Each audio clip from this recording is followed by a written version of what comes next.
Uh-huh. Oh my god!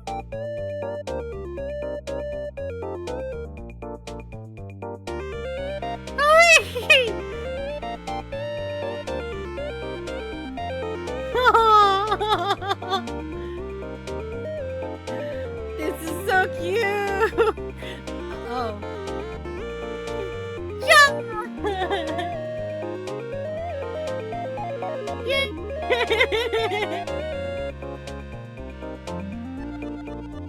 Yeah.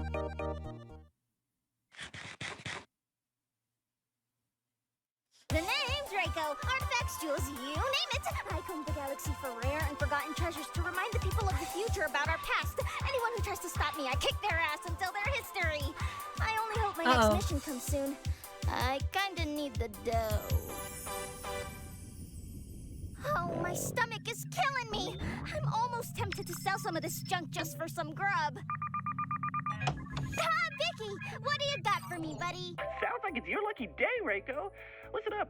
Space Pirate Roxo and his crew have stolen an ancient gem from the moon on Junko 5, and the miners there will pay anything for someone to step in and get it back. I'll shoot all the info over to your terminal. Vicky, I need to talk to you about your computer time, Vicky. I'm sorry in a call right now. Could we wait? Or... No, Vicky, I think we need to talk now. Okay. I found some stuff on the computer that I didn't like, okay? And I think it's because you might have been going on those websites, you know, with the free game download websites for your computer games, and I think it's been putting viruses on the computer, okay? Vicky, what's going on? Hold on.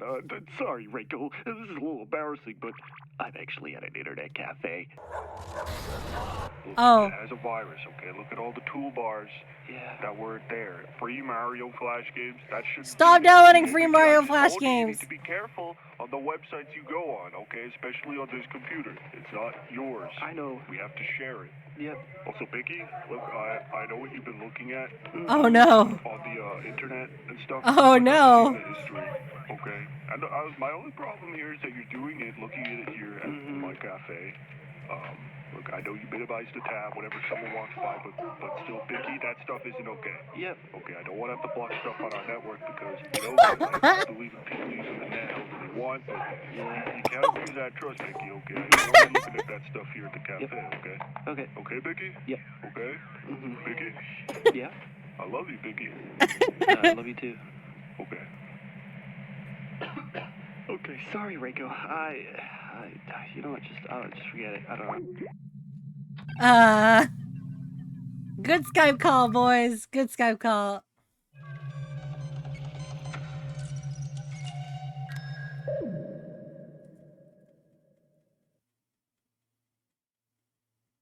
Super forms. Oh no, it's doing it. It's doing the thing. Hold on.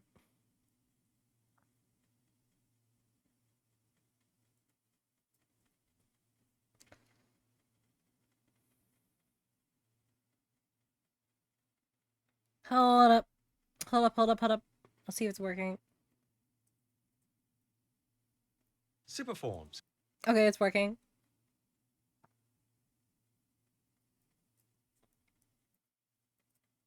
Usually entailing a character reaching a near godhood state or above, achieved either from an external force or, if you've seen Dragon Ball, screaming. Similar to my Dark Souls series, I wanted to do another trope-like video for you all that isn't another emo phase one. And so we'll be looking into a few characters that have achieved a super form, how they did it, when they did it, and how their drip looks, and of course how each of these characters differ from each other. So going back to the whole Dragon Ball thing I just said, we obviously have to look at Goku's Super Saiyan form, who I'm pretty sure was the origin of the very trope that we're going to be no, I don't think he is. I don't. Hold on. Goku first achieved this form. I don't think Goku is the origin of the super form.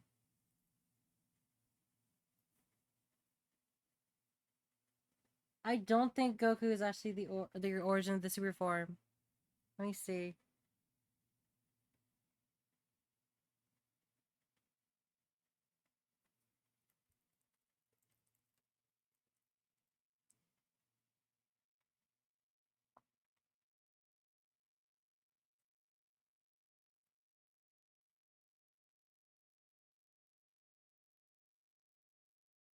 What is the first? power up in anime.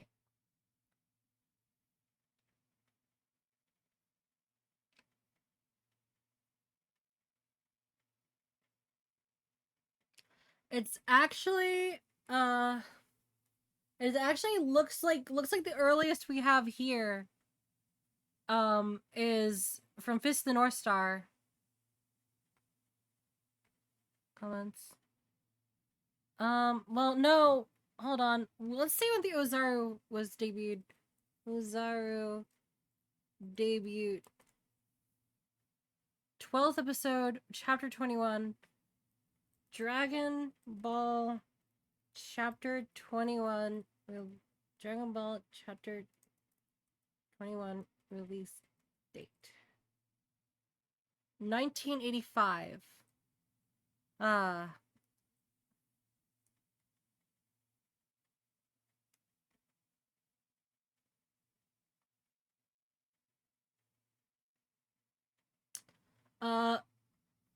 Asteroid Boy or Mazinger Z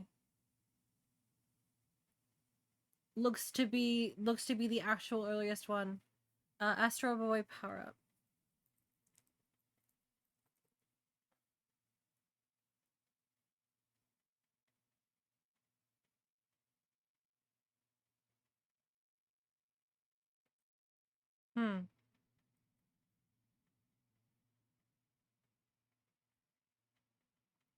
Mazinger Z. Well, hold on. Gundam? Gundam does it, but like I'm pretty sure that comes after Dragon Ball.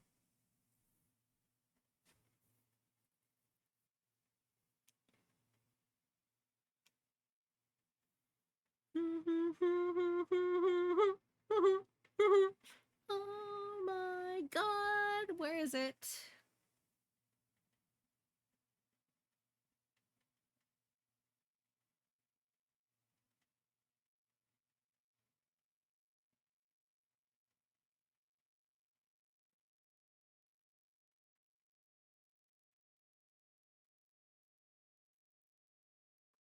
Yo.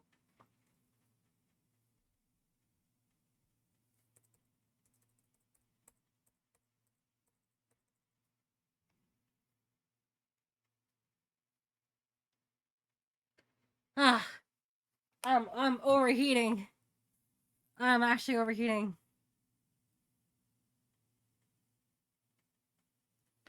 Yeah. That's why the stream's gonna be short, because it is putrid. It is putrid. I cannot play anything. I don't want to risk my computer going.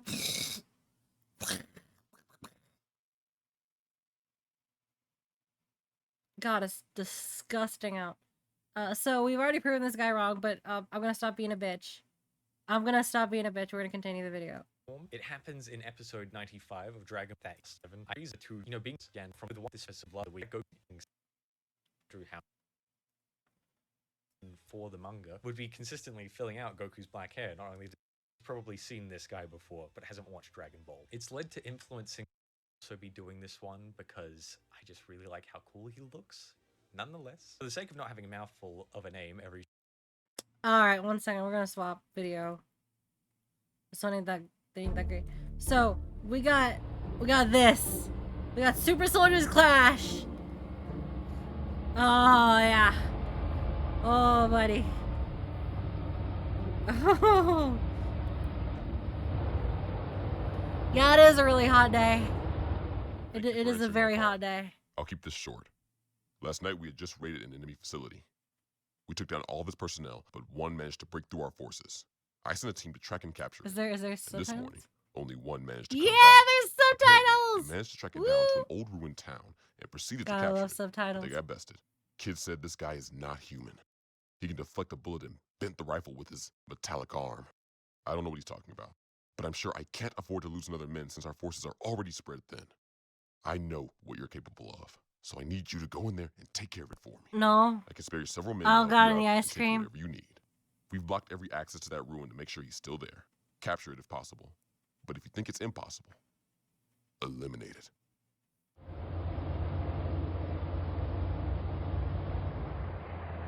I don't got ice cream at all.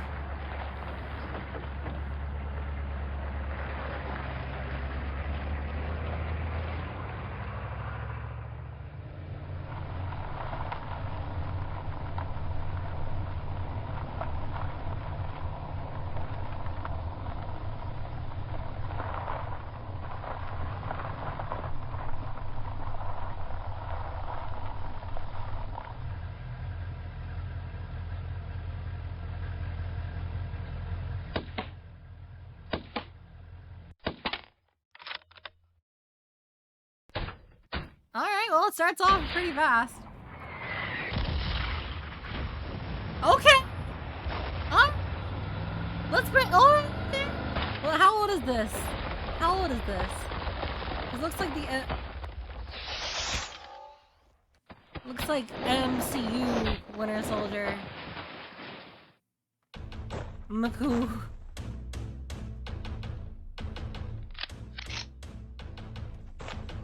Metallic arm.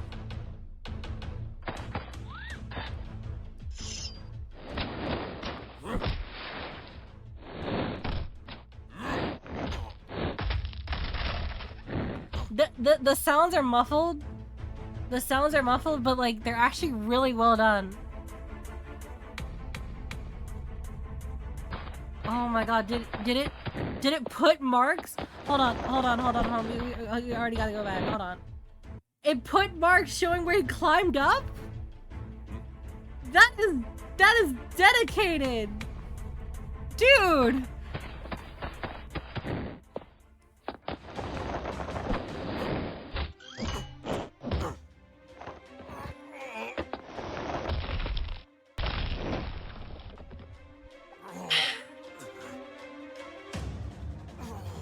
Gotta love water.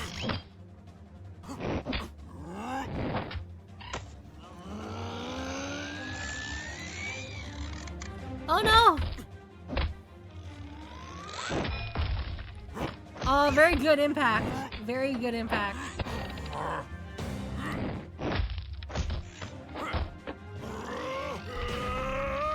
This is decently choreographed. Like, this is really well choreographed.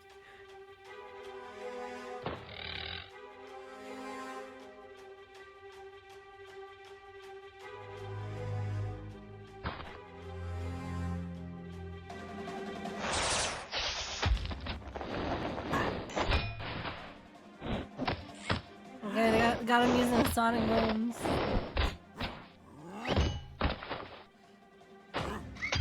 I'm actually glad about how subdued this all is, you know? Like, it's really cool. Like they're not going, yeah, got you! Now die! Or like stuff like that. They're just fighting it out.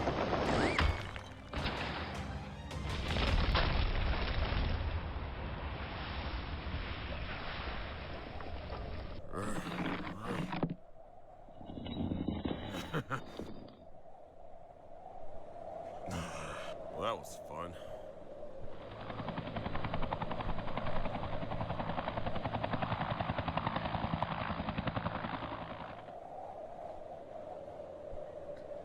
Because you can never have the two good guys fight only each other.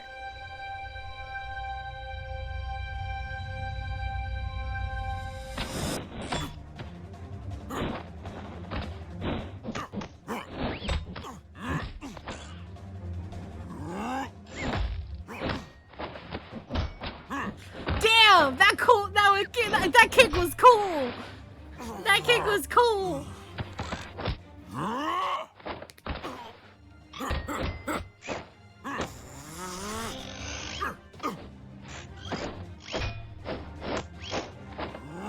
Oh. Yo.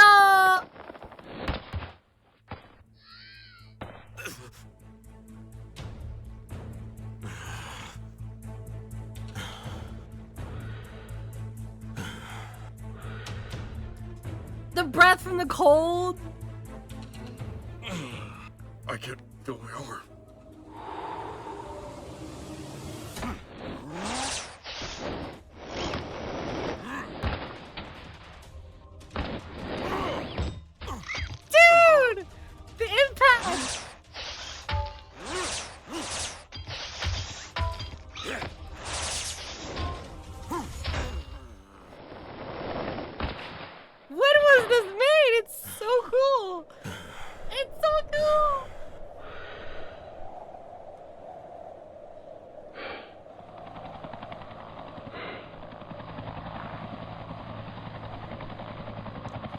Oh, we gotta check when this is made.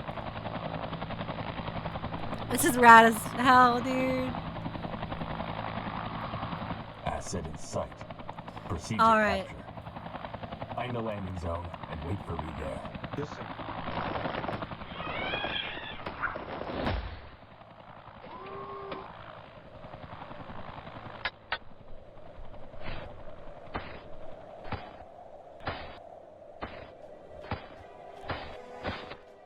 Walk with me, or I'll have to drag you.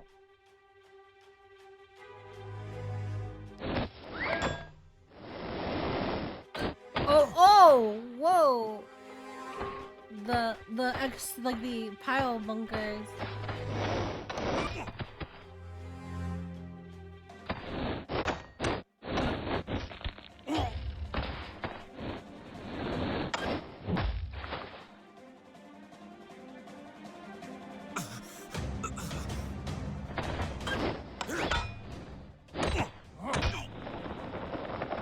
Damn.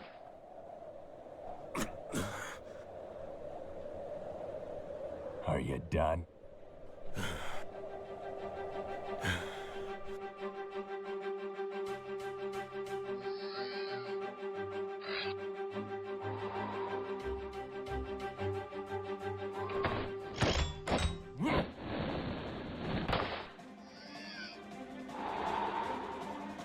Oh, this is so cool, man.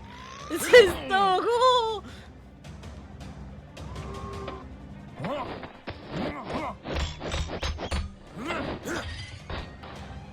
Oh, the slime! Ah. This is rad. Arm.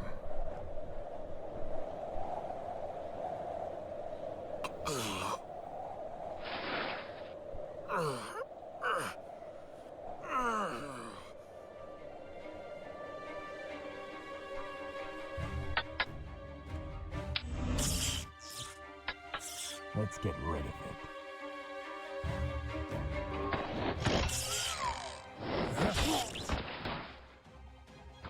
Oh man.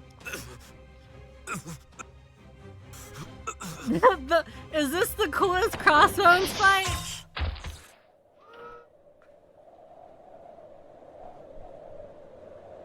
Who the hell are you?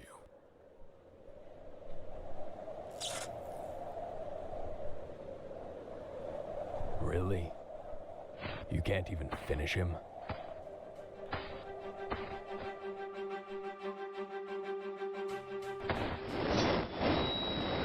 Oh. Wait. My head's still dizzy.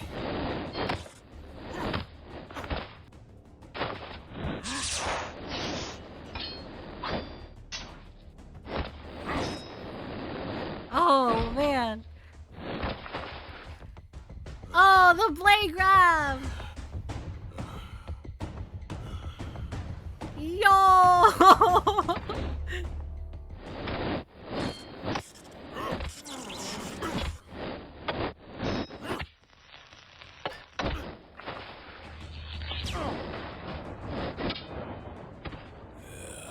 I lost my shocker. Oh. It's just so cool. It's also well made. Breaking the blade off, breaking the armor.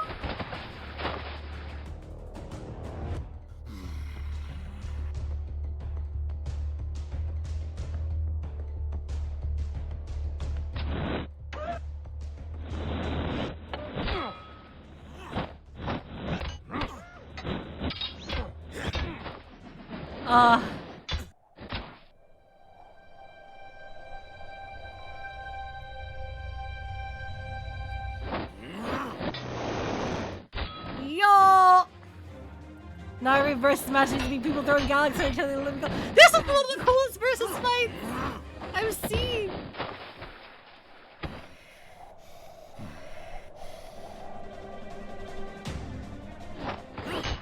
And they're still going at it.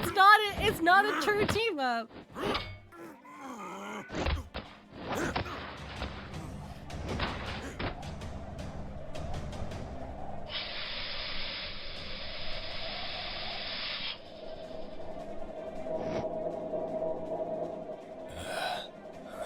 can't believe I have to use this. This'll fry my rig.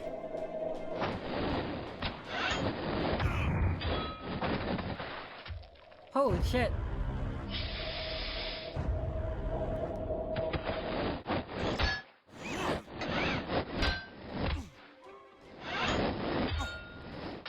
Like, big respect on the crossbones here.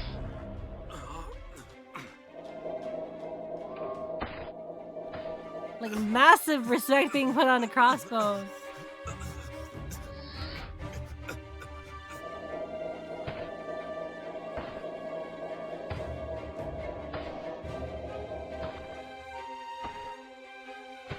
Very good framing.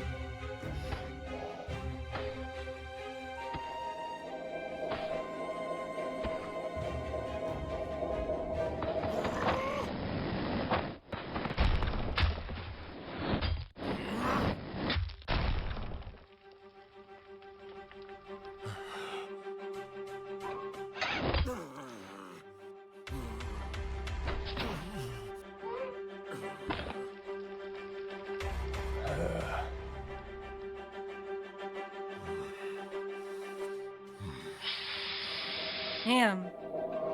God damn. I like that they're consistent with the ruin breakage. It's so cool.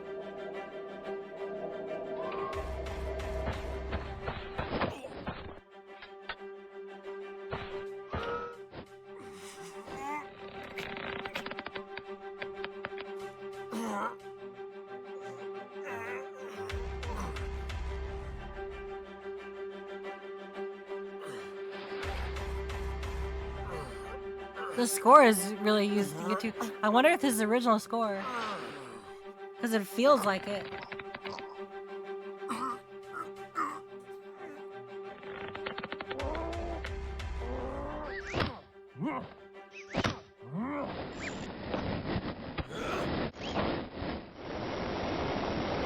Yo, is he gonna do the flash? Yeah!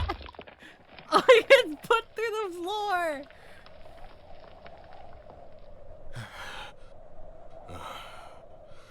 Ah, that was so rad.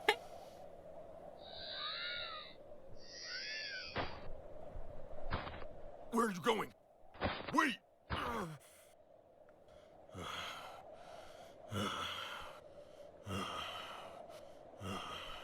This is so cool. This is so well done.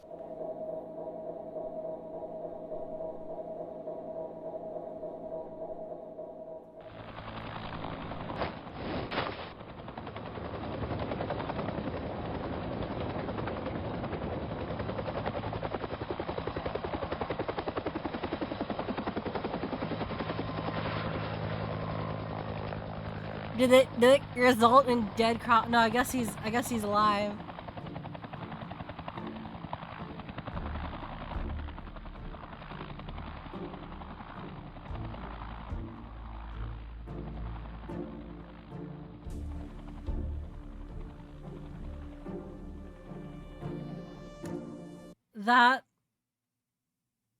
That was so cool. That was so cool. So cool. All right. Hold on. Let's see. That was from 4 years ago.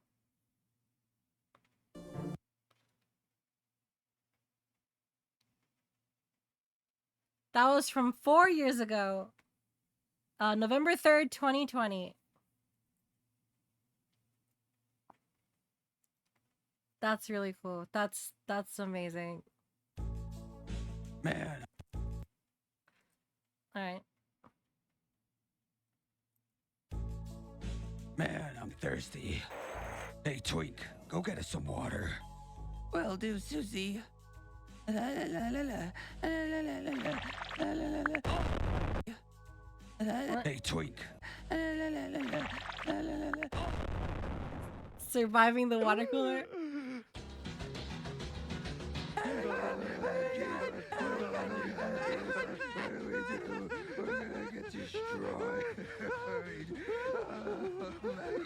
This isn't that funny. This isn't... Okay. Damn, I feel pretty cool right now. Yeah, me too. Oops. You dumbass, you've killed us all. Alright.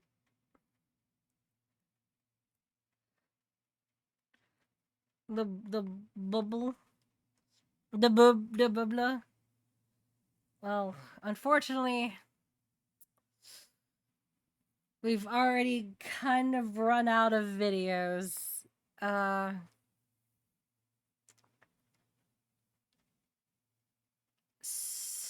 So...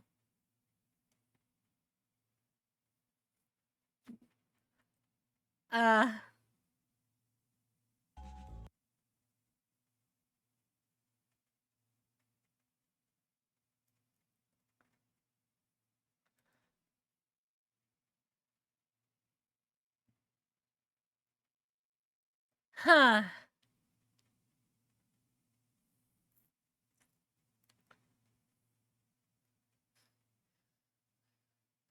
Oh, we got a new solid JJ. We got a new solid JJ.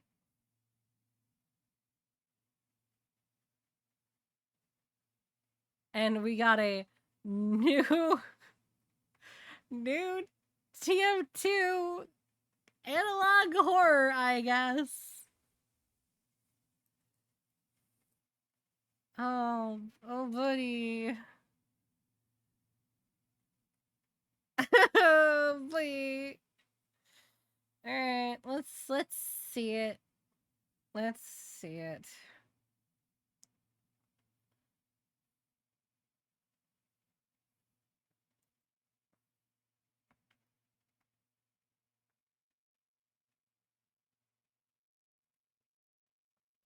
This is called It Lurks.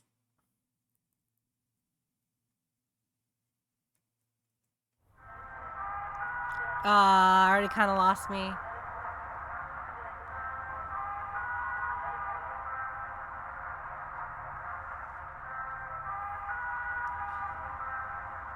Already sort of lost me a little bit using that music.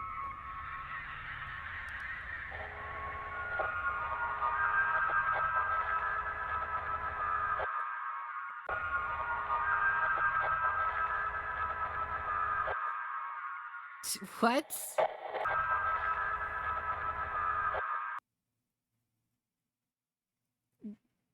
Okay. I can tell this is made in Filmora.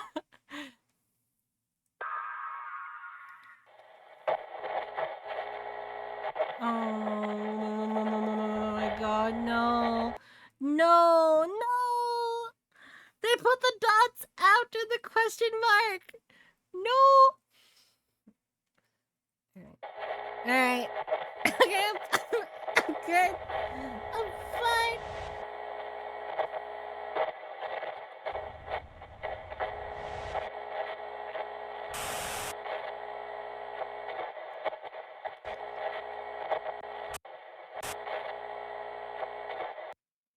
What does that say?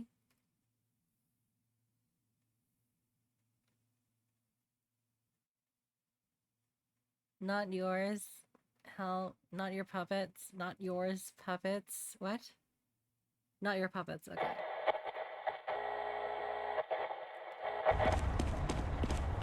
What the hell is this? Is that mobile TF2?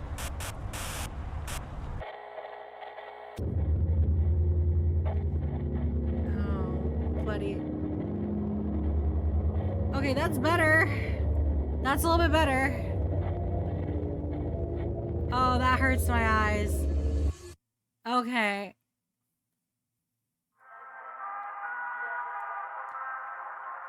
All right. That last bit was a lot better.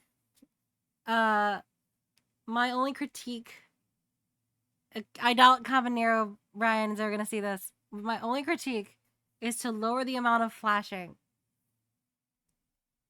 Lower the amount of flashing. The animation, actually really good. Like, actually really good. Not gonna bust his balls. Really good animation. Like genuinely well done. Tracking on the moving the camera was good. Yeah. We need to lower the amount of flashing because you already have the static. Just lower the amount of flashing, and from there, it makes it seem like you're more confident in your animation.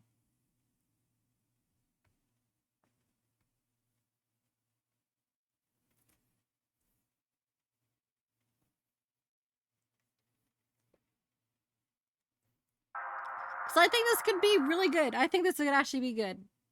Don't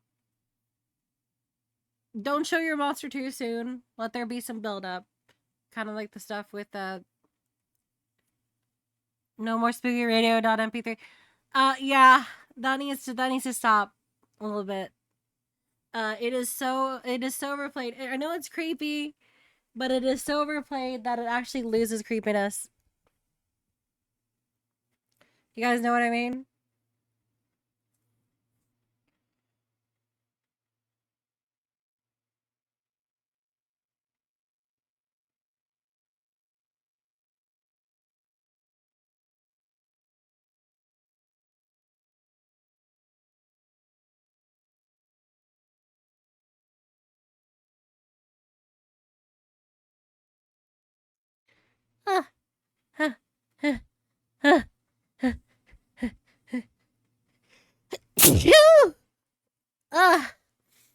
Oh no! I turned my pop filter into a schnapp filter.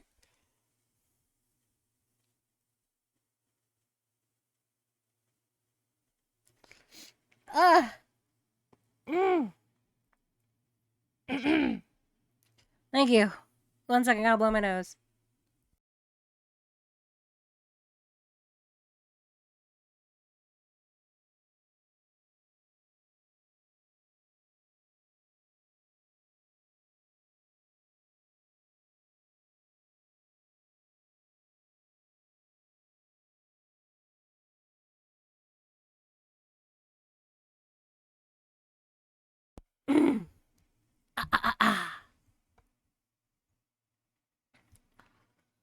So I think this has a lot of promise. I actually do think this has promise. In fact, 1 second, I'm gonna sub. I'm gonna subscribe. We're going to write this up. We're gonna write this up together. We're gonna write this up.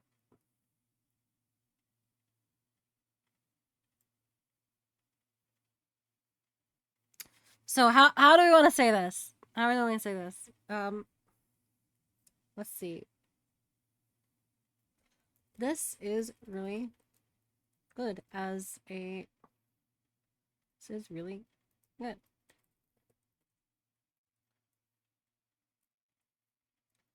This was featured on the stream and is genuinely really good. Oh, thank you, fellas. Thank you.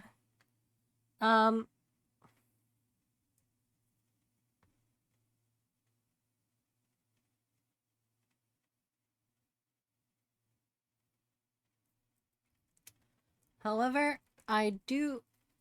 we have some critique.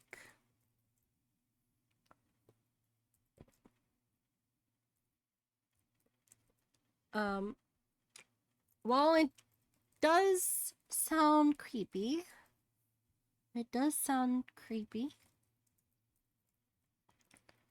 Half-Life, is that like the radio sound?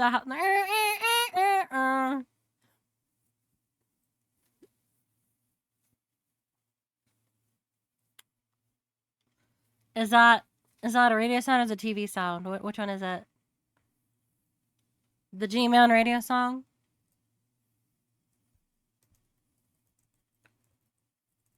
Radio sound. Can take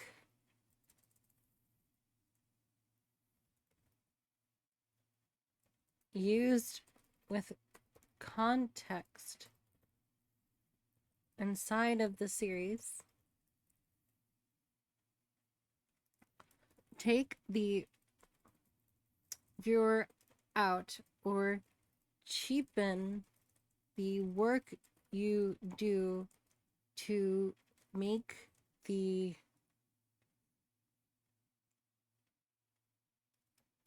how do we say this? Or cheapen the work you do to make the what would it be?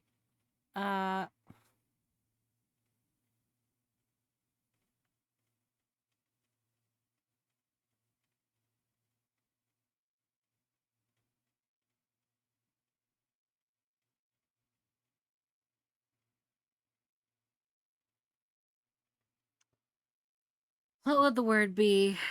Atmosphere? Atmosphere. Yeah, atmosphere. The creepy atmosphere. It's hard to have a viewer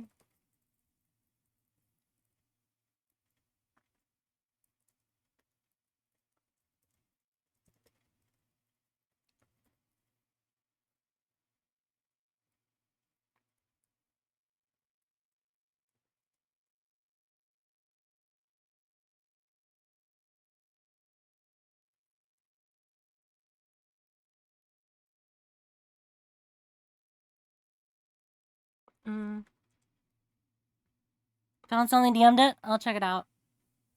I will check it out.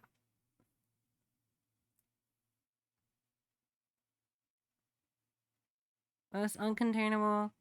Nah, I think I'm not gonna say that this is bad, but I think I'm going to pass on that one. Sec. Because there apparently is something going on with the SCP community right now. And it's not necessarily because of the video, it's just like something going on with the SCP community at the moment. And I don't want to be roped into it. So we could do this another time. We can try out this one another time. Because I think it would be funny to like talk about SCPs because they can be silly. They can actually be pretty funny. Alright, let's get back to it.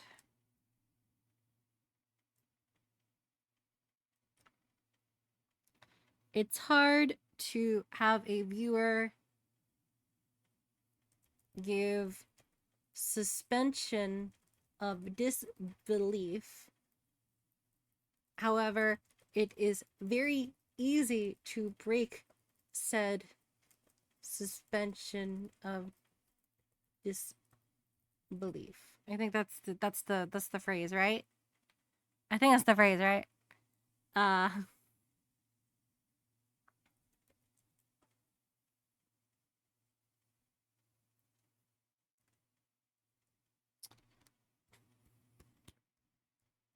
The highlight of the video is actually your animation, which was agreed on to be very well done. However, the blinking slash flashing refresh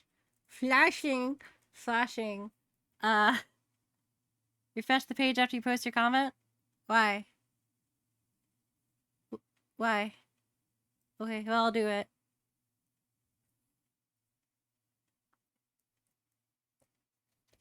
Flashing took a bit away from it as it was a bit hard to look at. Be confident alongside the static. Be confident in your animation. It's really cool. Thinking, how do I make this? How do I finish this off?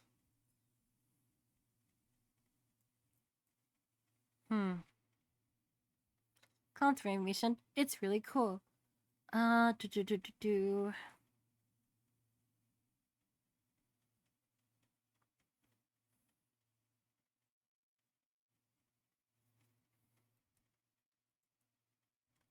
And would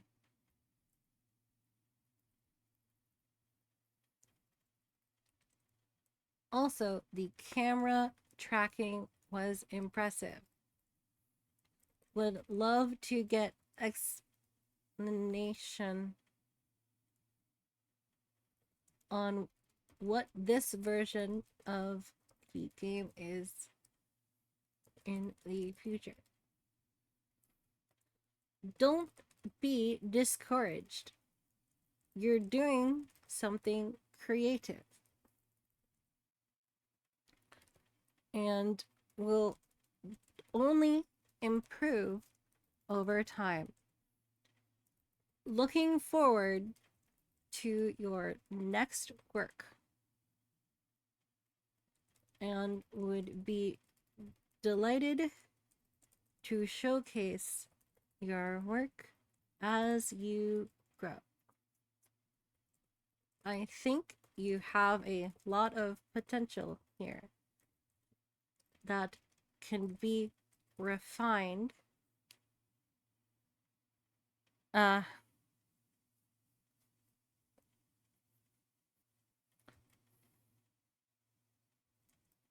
truly give your vision the love it deserves. Yeah. Yeah, I think that's good. Yeah.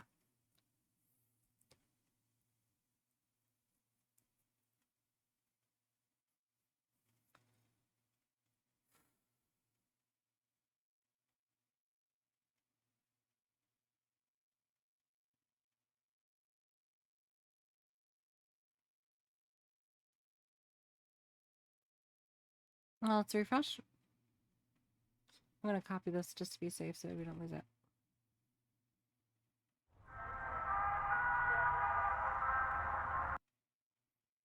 Threebs! Dang it, Threebs! It's I. And he... You heard of that? Bro, you... Oh, you rat. You rat! Oh, that's funny, actually. That's really funny. I can't even be mad. That's really funny. Honestly, guys, go give this guy your feedback. Go give it your views.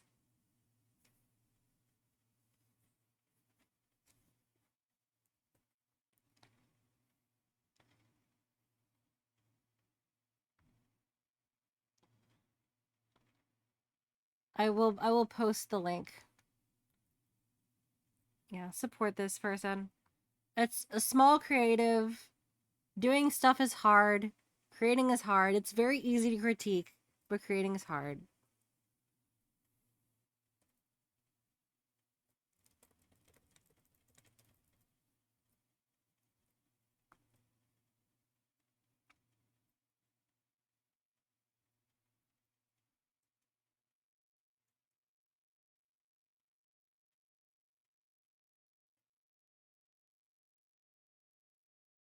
I hate outer space! I hate planets! I hate stars! I hate it all! I could have been a cool dinosaur, but some meteor hits, and now I'm expected to just wipe my ass! Oh. Meanwhile, at the Hall of Justice. Super strength is super common. He's got a point. Yeah, sure, but there are levels to this, man. I mean, you got beat-up guy strength, and then you have punching asteroid strength. Let me know when you know someone doing the latter, all right? I can.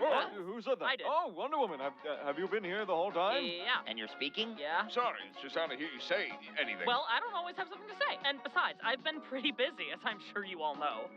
You guys don't know anything about me, do you? Of course we do. Not at all. Just give us the spark notes, Diana, and take your time saying it. Wow. So it doesn't get a whole woman speaking thing. Well, I'm really no different than any of you boys. I Wow. was born from clay, raised to one day become queen of an island lost to space and time, and I'm often at odds with the ancient Greek gods. Honestly, you and I have a lot in common, Superman. Superman, you were a clay baby too? A clay, if I may. Oh, that's good. Super The strength, clay, oh, that's good. speed. All right, Wonder Woman, I know you're very strong, but let me know when you're strong enough to move a planet. Been there, Yeah, but can you outpace his Whoa, speed? whoa, done whoa. that, Strong. Wait, but hold let on. me know when you're strong enough to move a planet. been there.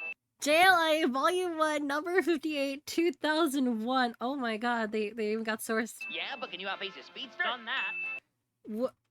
JLA Classified 19, 2006. Get a job at Taco Bell? What? What does that even mean? What? What? What? No, that's real. Get a job at Taco Bell. Wonder Woman Volume 2, number 73, 1993. What? That's stupid. Hey, Fine. so if you're so strong, what are your villains You know, like? he's right, 'cause I have Luthor, Bruce as the Joker, but kryptonite to my head, I could not name 5 villains of yours. I'll have you know my adversaries are most ferocious. There's Giganta, who gets really big, Mouse Man, who gets really small, there's Baroness Paul von Gunther, Baroness It's a long name. Blue Snowman, With a corncob pipe and a button nose? and 2 eyes made out of coal, You got anything else? Angle Man. Angle Man. Angle what is he Man. He's got angle power. What does that mean? Like 90 degree, 45 degree, all the angles. Okay, great. So you're super strong, you fight, but what's the catch? Come on, what's your weakness? None. Really? Not fire, What? magic, special stones, bullets? Not even bullets. Thanks to my trusty bracelets, I can stop them from hitting their mark. And if you don't? Huh? Like if you don't stop it with your bracelet and it hits you, then what? But it hasn't. Oh, there it is. All right, Oh, wow. so you're not bulletproof. You're the only one that is. Everyone else can get shot, but they don't, right? Because we're I superheroes. don't think it's that crazy to point out. Only one of us' ability to survive a bullet is dictated on their wardrobe, all right? I mean, God forbid you don't bring them that day. What happens then? Well, then I become a god. You become a what? Oh, these aren't just for show. They're power inhibitors. If I take them off, I wouldn't be able to control just how strong I'd become. oh. I'd be unstoppable. Well, even then, Not even you could, Cal. In that scenario, I might accidentally rip you apart. All right, Dinah, calm down. You're not gonna. No, you'd be All dead. right, Dinah, point made. You Uh, Fuck you up. I'd fuck you up. You're gonna keep those on, Okay, right? wait, if they're both power inhibitors, and if you take off both, you become so powerful you lose your mind. What happens if you just take off one? Oh, shit. Don't give the woman ideas. Women and ideas don't mix well. So you sure? No other glaring How weaknesses? dare you? Wow. If I'm bound by man, I lose my Mm. powers. Did the voice actress budget already run I out? said if I'm bound by man, I lose my powers, okay? What in the fuck? Bound? Like with a rope bound? Yes, bound like with a rope. Not like with a special kind of rope, or if certain conditions are met. What? Any guy, anything. What if the I'm tied fuck? up, it's just What? Does that have something to do with your powers? What or because the you were made out of fuck? clay? Fuck would I know? Yeah, glowing space What rockets doesn't sound all that embarrassing. the Or hell? sliding on ice, right? No, that still No, sucks. that's really bad. Oh. Okay, so if I understand this right, if I were to take What dental in the floss, right, and world? if I were to tie your wrist together, well, I got nothing. That's gonna be the dumbest weakness ever. How have I never heard of I this? don't know, Cal. Why didn't you know I fought fucking mouse people and protractors, or that I was born out of Play-Doh? There's a lot you guys don't know about me. a lot of I- work for someone who's got vested in my dental line. Yeah, Uh. well, let's see your dental floss meet my blade. Surprise, surprise! The princess of the Warrior Island's got a sword. Diana, be honest. Is that really necessary? Yes, are you kidding me? It's a fucking sword. Immediate All right, I like this. I like that. Okay, it's making up for it. It's making up for it. bonus. Honestly, everyone should have some sort of weapon. There's no good reason not to. I mean, I've got batarangs. Oh, that's cool. A big fucking sword! What a dick. Not to mention my most glorious weapon of them all, the lasso of Hestia, the lasso of truth! Whoa, what's that do? What are you, a fucking idiot? Okay, damn, I'll show you guys are wondering why Green Lantern doesn't show up these anymore. It compels whoever is bound by it to tell me the truth. None can deny its power. Have you tested that against a Tibetan monk? Oh, you want to give it a try? Oh, I'll do more than that now. Come on, give me your best shot. What is your true name? I have no true identity. The truth before I died that cold night in what warmth my mother's blood could suffice. I never truly left the ghost of mine is still reliving the horrors of its demise every night I proud the city. I hope one day to find that boy, wherever he may dwell, even if it be in the darkest. Sorry, my bad. Try again. I'm Batman. Well, that was fun. Fuck you guys. Now that I've laid it all I'm out, Batman. you've got to admit, I'm a lot more interesting than you thought, no? Honestly, I have to say, I think the spotlight has been very unfair to you in recent time. I'm sure now that we've had this discussion, we can try to shed more light on your colorful past and open the doors to even more fantastic journeys. Hey, in who's the... that foo? It's just I went out and found some old pics, and you were fighting this gigantic racist egg guy. Apparently wow. You still do? Is there any reason you didn't mention that? And there it is. Shucks and lack of voice sorry, actors. That might have been the most time you've ever spoken to a woman What before. the fuck do you mean? I'm great with the ladies. I wake up to a different one almost every night. Yeah, maybe when you're not sharing a bed with Robin. Very funny. Oh. Well, then. Wait, what? Yeah, maybe when you're not sharing a bed with Robin. Very funny. Oh my god, no, no, no, no. Batman number 8! Number 84, 1954. Oh no. It's real. That's a Well, good that was punchline. wonderful. Get it? Anyway, That's a good punchline. That is What's a going on, guys, and welcome. that is a very, very good punchline. That was a good setup. Do the Wonder Woman citations.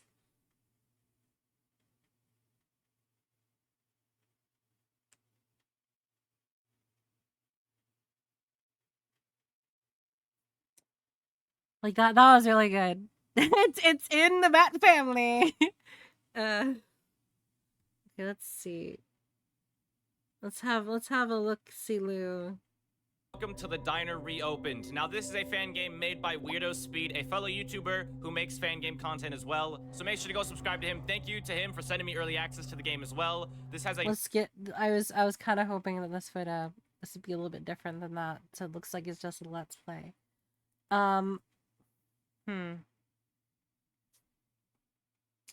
It runs in the family.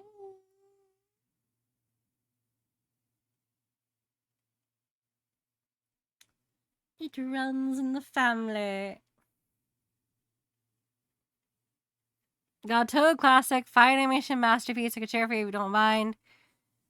Okay, you're glazing it pretty hard. Let's see it. Post it up.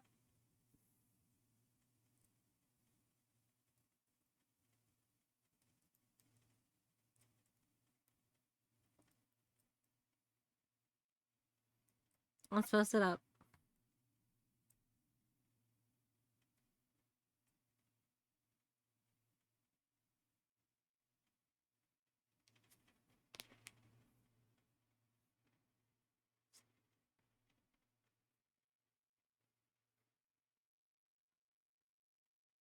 the idea.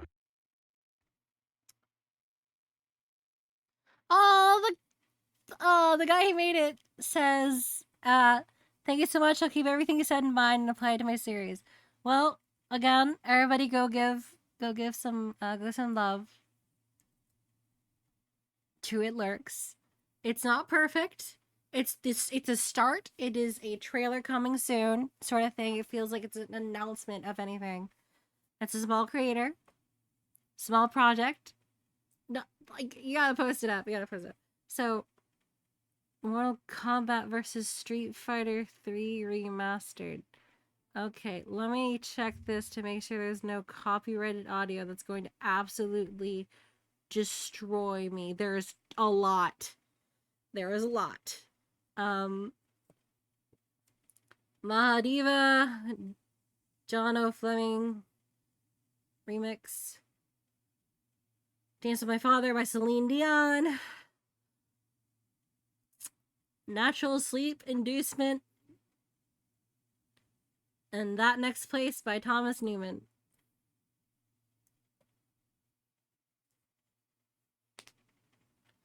Oh, we got a video called The Problem with Venom's Costume.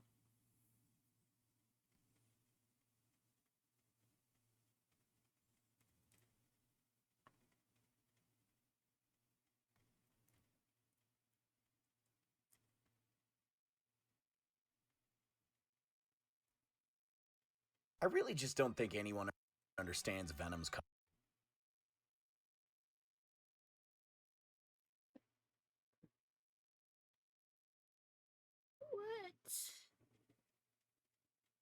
What is going on?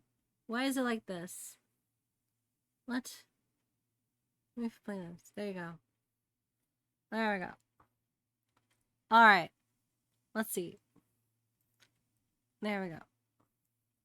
I really just don't think anyone understands Venom's costume. There's a new B-Mask video.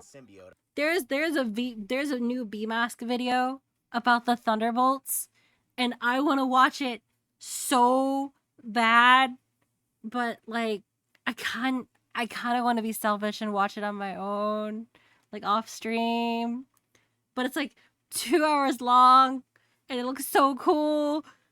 It's got voice acting. It's got like old artists coming back to do characters. Oh, it's so cool. It's so cool. It's Citizen V is Banzimo. I wanna watch it so bad. I'm gonna. Oh. God, you gotta love a good BMAS video. It's kind of like an event. It's kind of like an event. You have to link it to us if you want to wait so we can watch it too. Oh, that is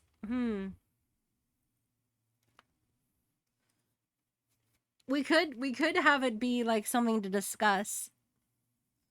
It's framed. By the way, it has framing, like narrative framing. It's narratively framed as a story being told to Franklin Richards by Reed Richards. It's really cool.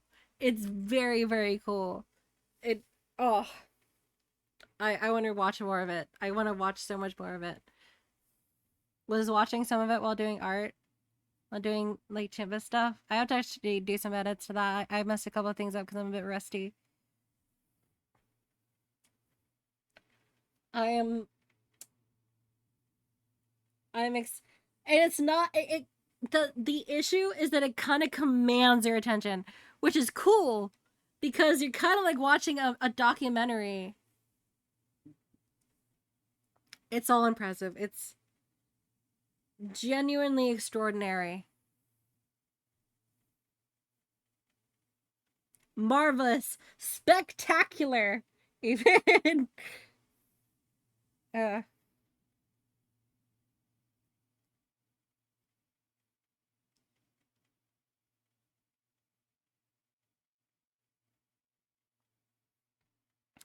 yeah. I just mean this big white spider design on the chest. Nice design. Have you ever noticed how it went from a logo that looked like this for decades? Now every other time you see it, if it's included at all, it looks like this. It's on nearly every version of Venom now, but I can't help but wonder, isn't it really weird for Eddie Brock to have another character's emblem as Venom?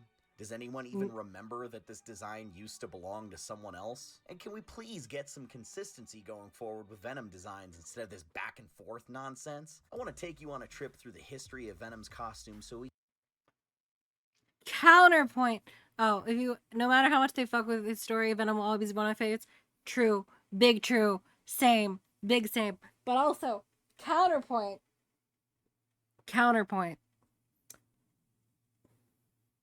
Since the Scorpion had it as Venom, since Scorpion had that emblem as Venom, it could be that they're trying to make that symbol no longer be something evil, but be something good. But also, hear me out. Adopting that sort of symbol is still in line with trying to be better than Spider-Man, which is kind of in the DNA of the Lethal Protector thing. I know. That sounds like cope, and it's probably just design thing, and they have like an evergreen design for Venom now. But, you know, I think it's cool. Can understand where this design came from, why it keeps popping up, Venom. why I think we need to see a little less of it going forward. Time for some chocolate and brains. Okay, hear me out. I can absolutely make an entire video talking about... I wonder if it's actually because of like art. I'm huffing the copium with you, no worries. I wonder if this is actually because of the artist, like Todd McFarlane. I wonder if that's why it's like this.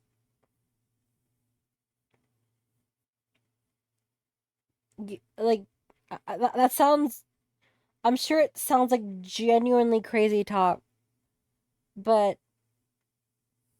I some just like okay. The white spider on Venom's chest. Just watch me.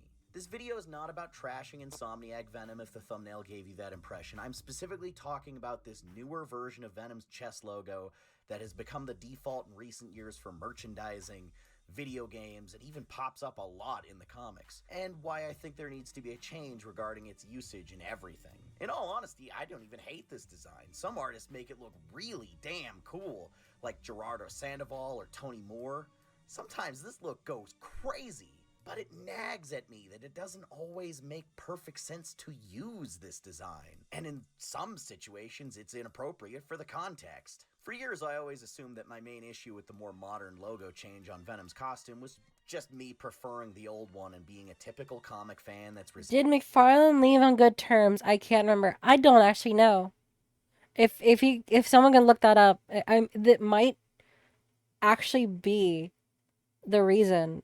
It could have been McFarlane leaving. Resistant to change. Comic fans hate things that are different. I'm guilty of this in some cases, maybe a lot of cases, but it's not new. I'm sure decades before I was born, there were some Batman fans who really hated the yellow oval and blue highlights added to Batman's costume, who would later sire children who would lament losing those things when they were taken away again.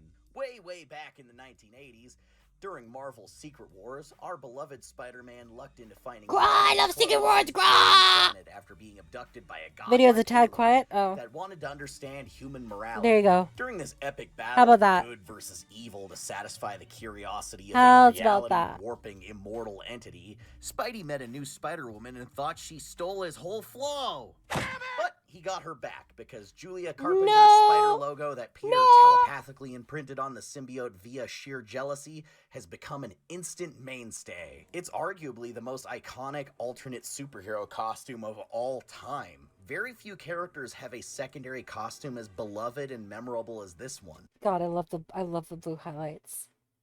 Ugh. Love the blue highlights. There was some conflicts and creative differences in censorships, so probably not. So I wonder if that is why. So it wouldn't be tied anymore to McFarlane.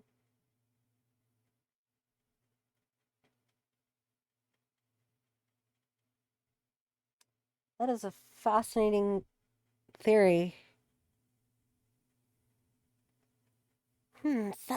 His statement that he left Marvel to the birth of his child. That might have been part of the official statement. Or as many people who would argue, it's just as good or better than the hero's original costume. And this costume itself was so well received, it became its own character and is enduring in popularity well into modern times. Maybe the person wearing it changes semi-frequently, but the suit always stays the same. Well, okay, I mean, it doesn't always look the same, but it's the same. I love Agent Venom, like sorry. Got a different Like one the from Agent negative Venom zone, and we just forget that happened. People didn't like Spider-Man Carnage, where he got a different one from the negative zone, and we just forget. Wait, what?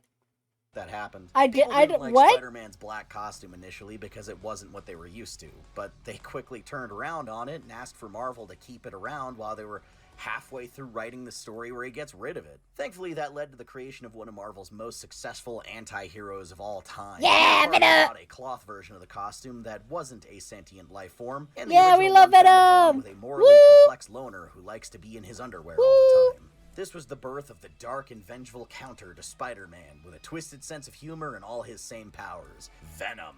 It was clear early I on love that when he had Venom the is same kinda costume goofy. as Spidey, but he was bigger and badder and meaner. The inherently villainous vibe of that shadowy costume and that angular spider emblem was fully realized on a character who wore that edgier look with a toothy, evil grin.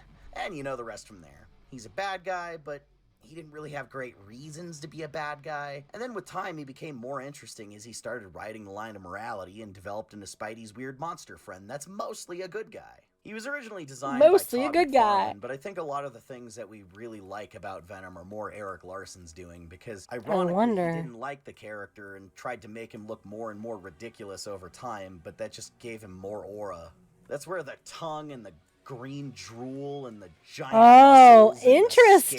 scary, jagged eyes come in. Venom Hell became yeah. mostly a solo character Hell with his yeah, own brother. comics and a refreshing tonal recipe of dark edginess and wacky comedy. As his solo book in the 90s went on, Venom's look stayed fairly consistent, barring a few weirder examples from artists. Ooh, ooh, that's rough, buddy.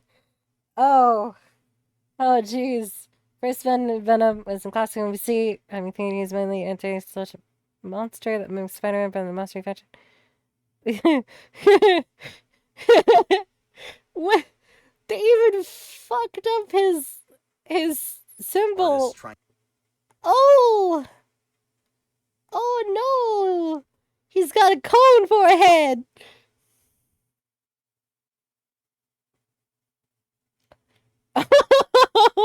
What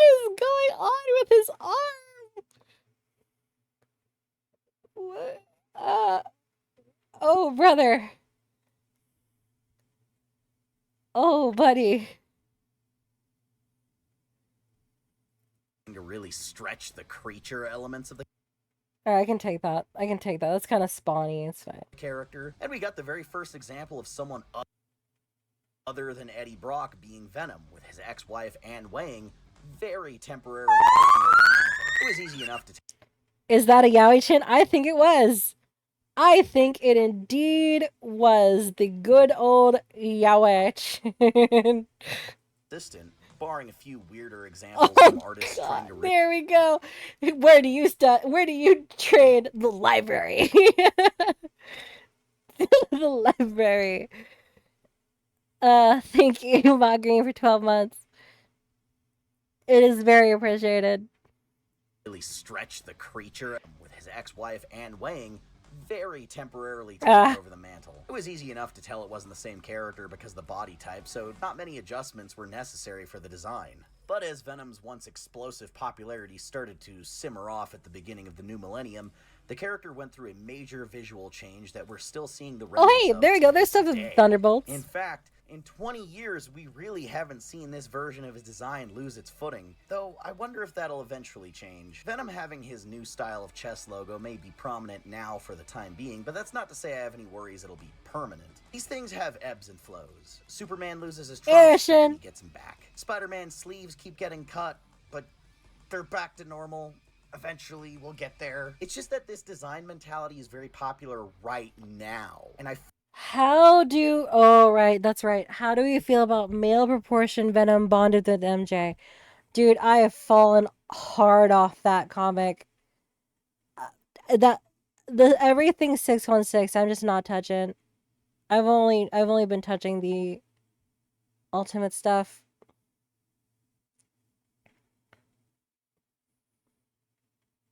It is crazy to become fan and then hate everything for so long.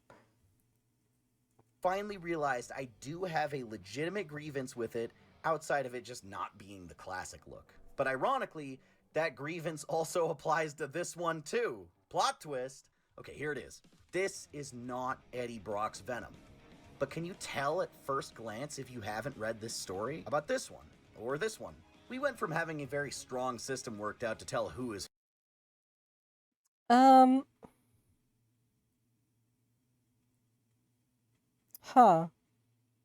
who with Venom's costume, and now it's completely been thrown out the window.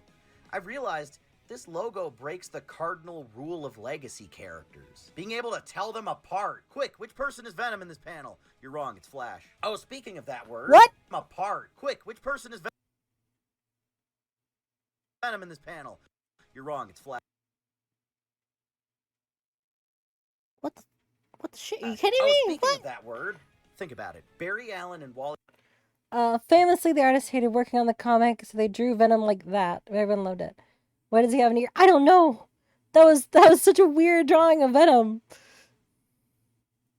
West are both the Flash. The broad strokes of the costume are the same because it's iconic and identifiable and strongly associated with the brand, but there are little variances that change the look just enough that you can tell which character is which by just looking at them. Barry's mask has these open eyes and bright colors. Wally's has lenses to hide his eyes in a much darker shade of red. The stylization on their belts are different, even the chest logos are not identical. As long as the artists remember to color it right and keep these identifiers accurate, we the readers can very easily distinguish between them, whether they're right next to each other or in totally different stories. There's room enough for both Flashes, I didn't so know this is about a that. great compromise. But even if you make the costumes pretty wildly different for a legacy character, there's still the unspoken rule that you don't have them trading back and forth. Alright, so I'm gonna say it. Miles's costume is so good. But the best Miles costume is still the first Spider-Verse costume. It's not close. It's so good. It's really, really good. Sorry, you can't say that. No, it's so good. Stop saying that. Stop saying that, Eternal. Get that shit out of here. No, no Kid Arachnid. Fuck. Sony demands I love the Adidas suit. Man. I like Adidas track pants, but like... No. Because they poured all the fashion first. But the thing is, the second Spider-Verse Miles suit isn't bad either. It's good. It's good. But the first Spider-Verse Miles suit is basically perfect. It is basically perfect. Oh, it fits the character so well. And if it's perfect for that version of Miles. It shows off his artistic creativity. It shows off his willingness to adapt. It's also still a legacy costume. And it goes on with the theme of it will fit eventually. And he gets it from the support of his mentor. And then uses it to rise and be himself and be someone else. Oh, it's so good. It's got symbolism to it. It's fantastic. Perfect red and black. Or black and red. It's fantastic. Oh, I can say it's fantastic all day. It is genuinely perfect. Like, I actually think Al's Spider-Verse costume. Al, sorry, I dropped something. What? Forth between each other. What's going on? What's happening?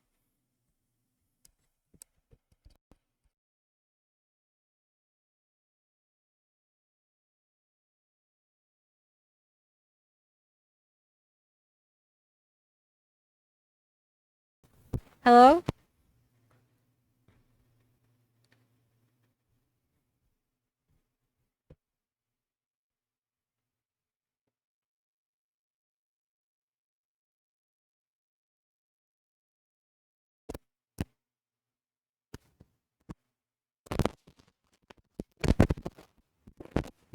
I'm very sorry.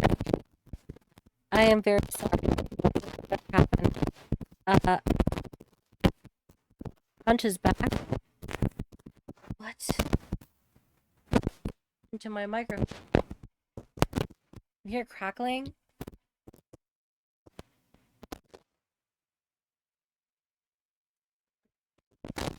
Let's try to fix this. Men's crackling. How about now? How about now? What's going on? It's good now. Venom is kicking the mic. Back to normal now. Test. This is a test.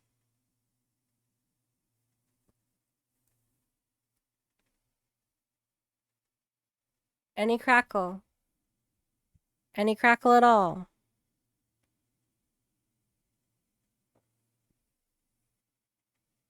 Sounds great. That's very weird. That is so weird.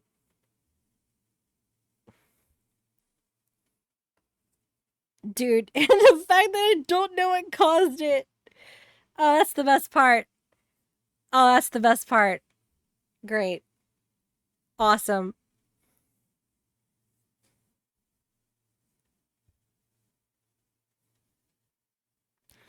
Alright, so I was saying, I think that Miles' suit is probably the best Spider-Man suit. Miles' first Spider-Verse suit is, it's probably the best Spider-Man suit. And I love Peter's suits. But, like, it has symbolism to it.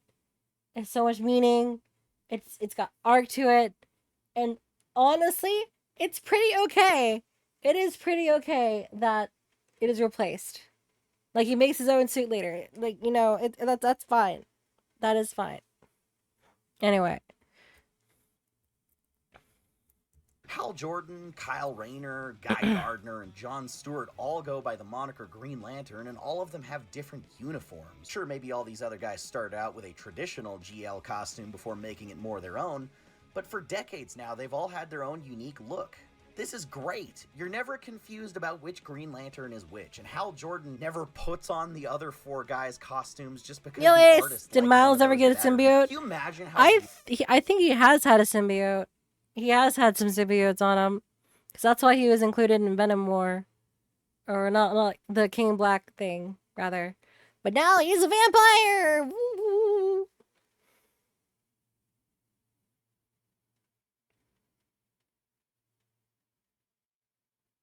For whatever fucking reason.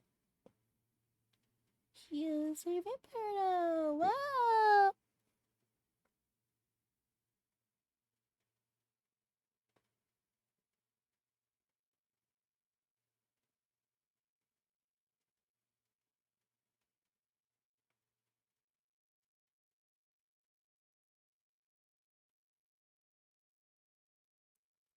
weird it would be if Peter Parker showed up wearing Miles' costume. Take that off, old man.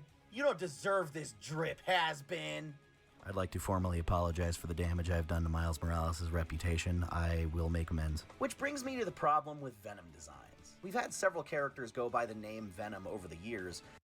What in the shit?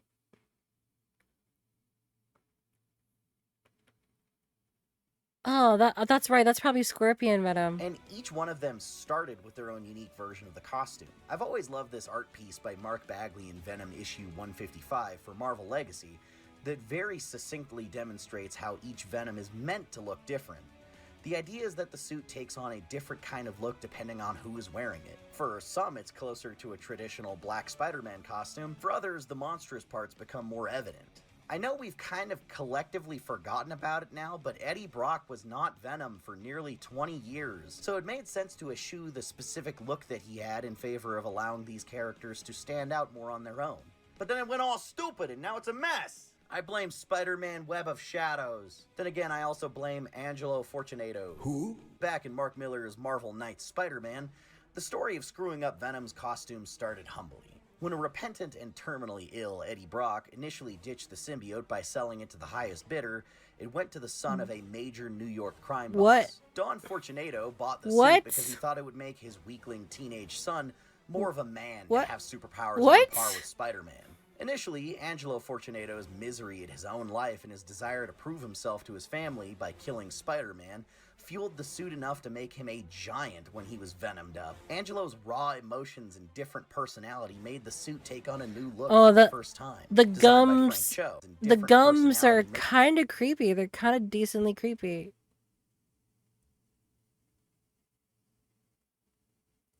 Take on a new look for the first time. Designed.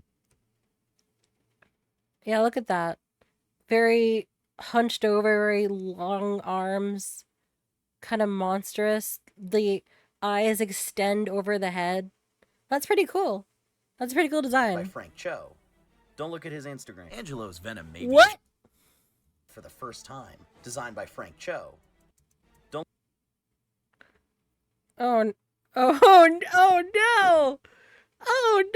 Angelo's Venom may be the shortest-lived of them all, but his design did make it in Ultimate Alliance 1 and the Spidey Unlimited mobile game, so that's pretty cool. And little did we know this would become the new default for many years, even after the symbiote decided to kill Angelo for being a coward. It abandoned him mid-leap and let him fall to a grisly demise. Feeling abandoned by Eddie and particularly unhinged, the symbiote instead sought out a meaner host to juice its hatred and hooked up with Mac Gargan, formerly the Scorpion. This was an interesting choice because long before Venom, Scorpion was the first real attempt at an anti-Spider-Man with a similarly arachnid-themed power set. He was sort of Venom before Venom, and the resulting Terry Dodson design isn't too far off from Angelo's look, though the logo would become an even bigger departure from that clean wraparound just the midsection.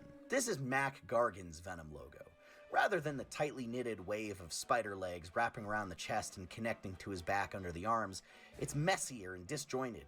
The top two legs climb up over the shoulders and the bottom two are splayed out around his waist, even hanging down onto the legs of the wearer a bit sometimes. He would occasionally brandish a tail from symbiote mask because it felt familiar to use in combat given his previous persona. I've always kind of liked that the eyes are glowing red beads with white accents, more like face paint than Spidey eyes. Or are they yellow?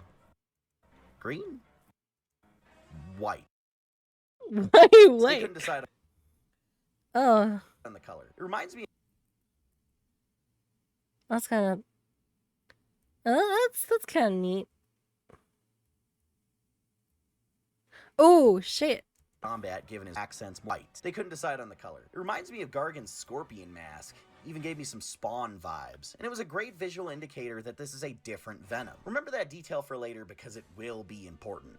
It makes sense from a design standpoint of wanting the costume to say something It's about because, yeah, Civil War. Venom It's was because conceived Civil as War. a villainous mirror version of Spider-Man with all of his same powers. It's understandable to envision his costume as being a dark and I only like the eyes showing on the anti-venom suit. TBH. Yeah. twisted version of the black suit. Because it's instead without of a Venom. simplified and clean logo, it looks like a giant gnarly tarantula with jagged edges. It's a very similar thought process to giving Bizarro a warped and reversed Superman logo. I think in Venom's case, this is a little blunt and obvious, but it at least makes sense. Then again, I would have thought him being twice Spider-Man's size and having a giant toothy Joker smile popping out of the mask would be enough to get the point across that he's a dark monster Spider-Man. Wreck Rap, is that you? But Gargan is a special case.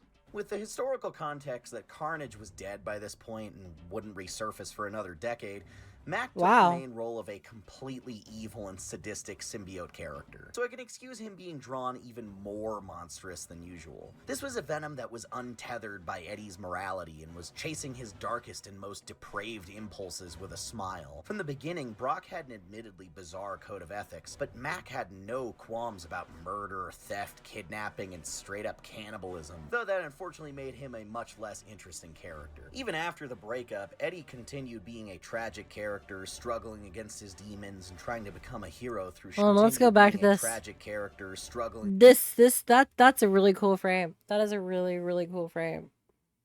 That is ridiculously rad. Let's just appreciate how that looks real quick. Damn, that's cool.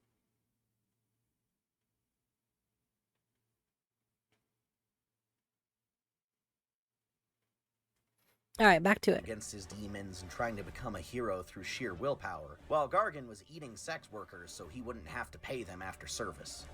Ew. He actually was just doing a lot of violence against women in various books. Oh, Gargan is a dirtbag.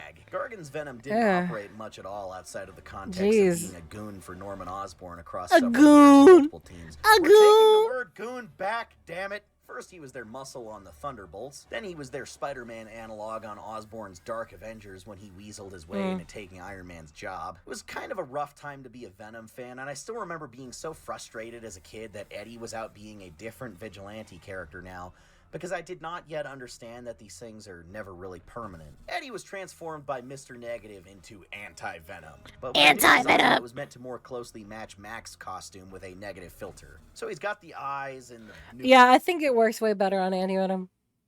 Because it's designed around it.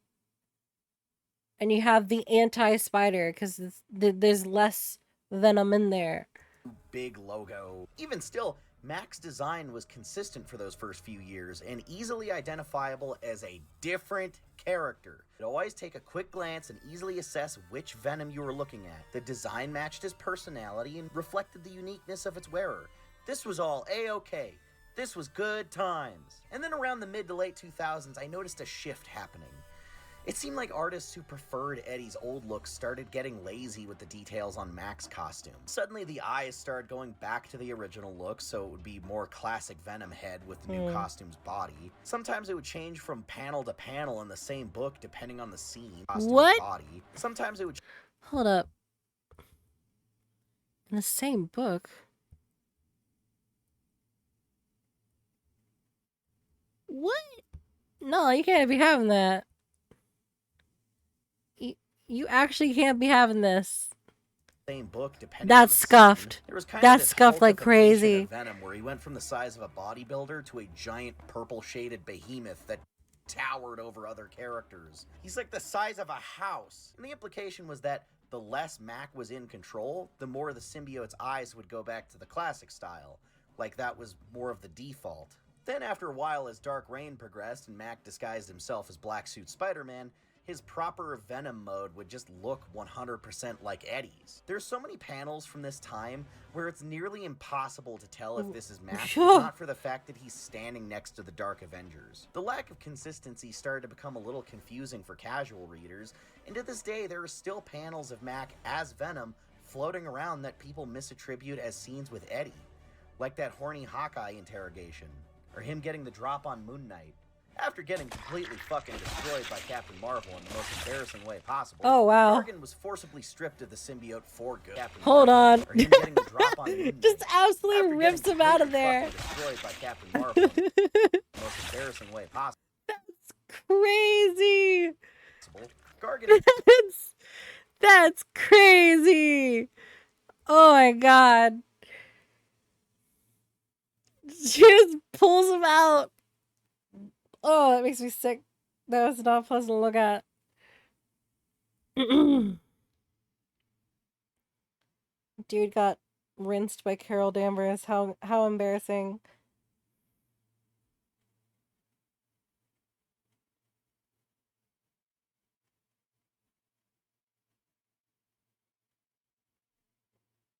Embarrassing.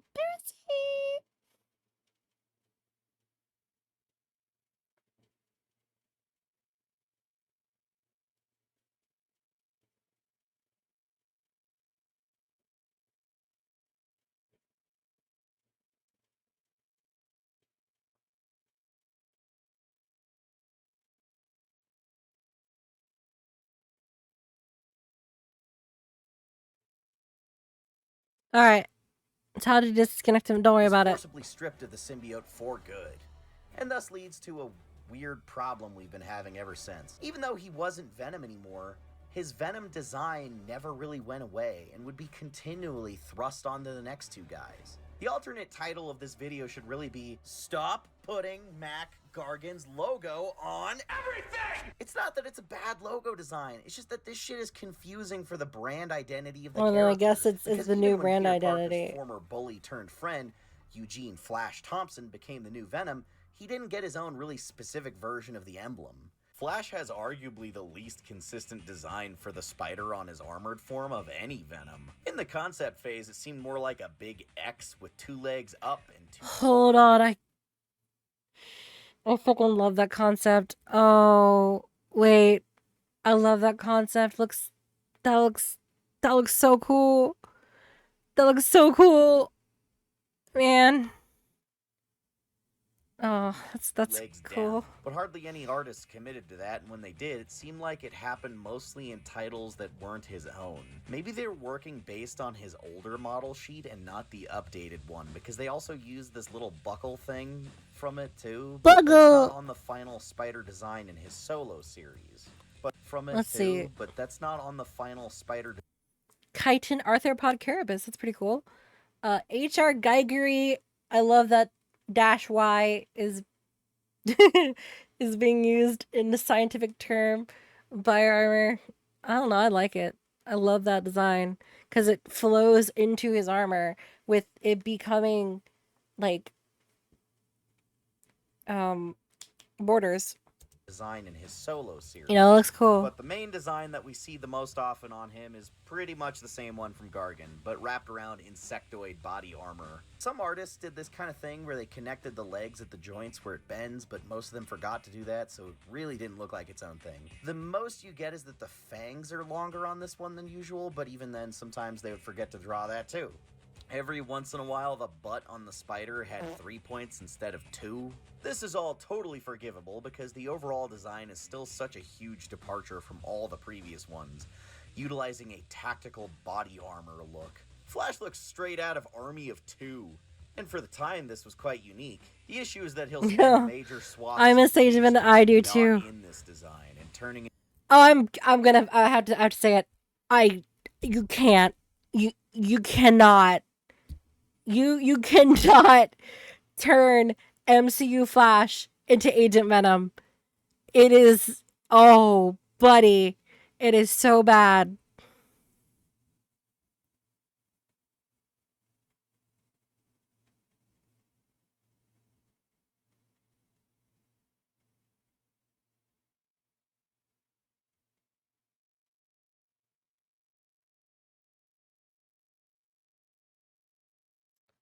He would literally have to come from a multiverse. They can and they will. He's. Apparently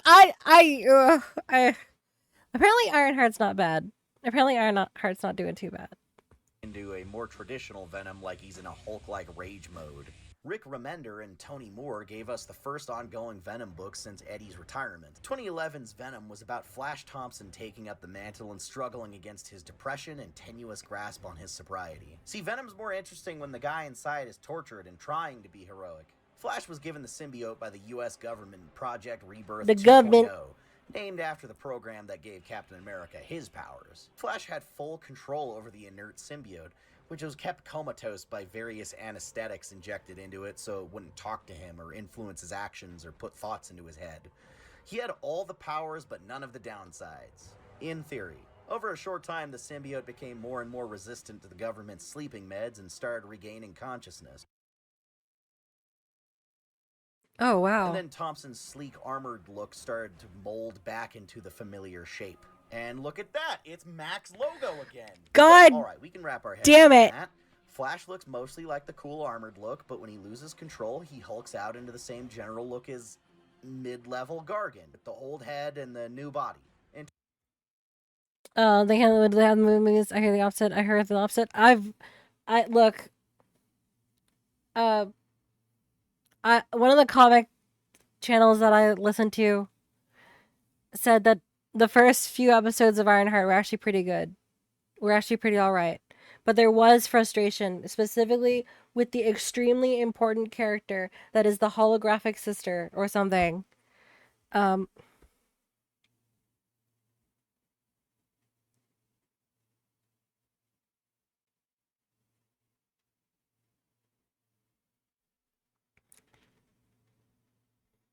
So, yeah. Wow. Alright.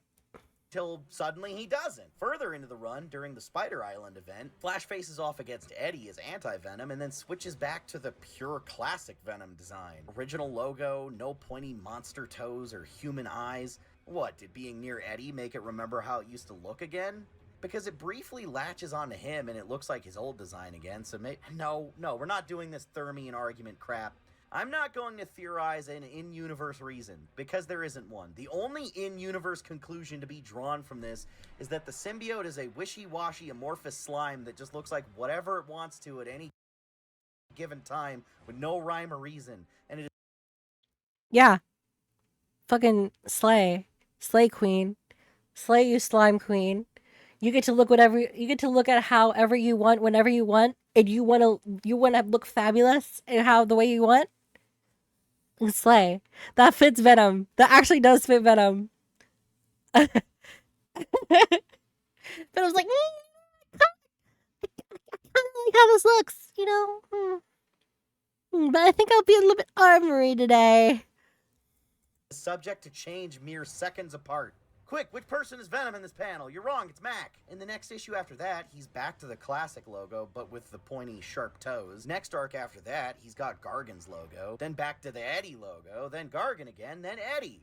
No two artists can seem to agree on what the symbiote is meant to look like in its natural form. Both looks are fine on their own, and I'd be happy if we just picked one and stuck to it.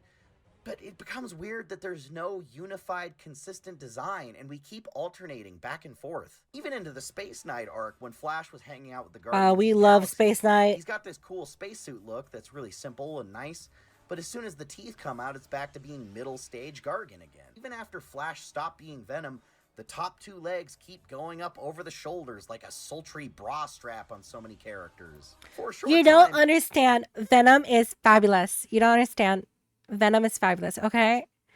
He, they, she, whatever you want to call it, is fabulous. All right, let's go. At the beginning of Mike Costa's run, a criminal named Lee Price became Venom, and it was a role reversal where he was the host that was totally evil, and the symbiote had reformed and become completely heroic.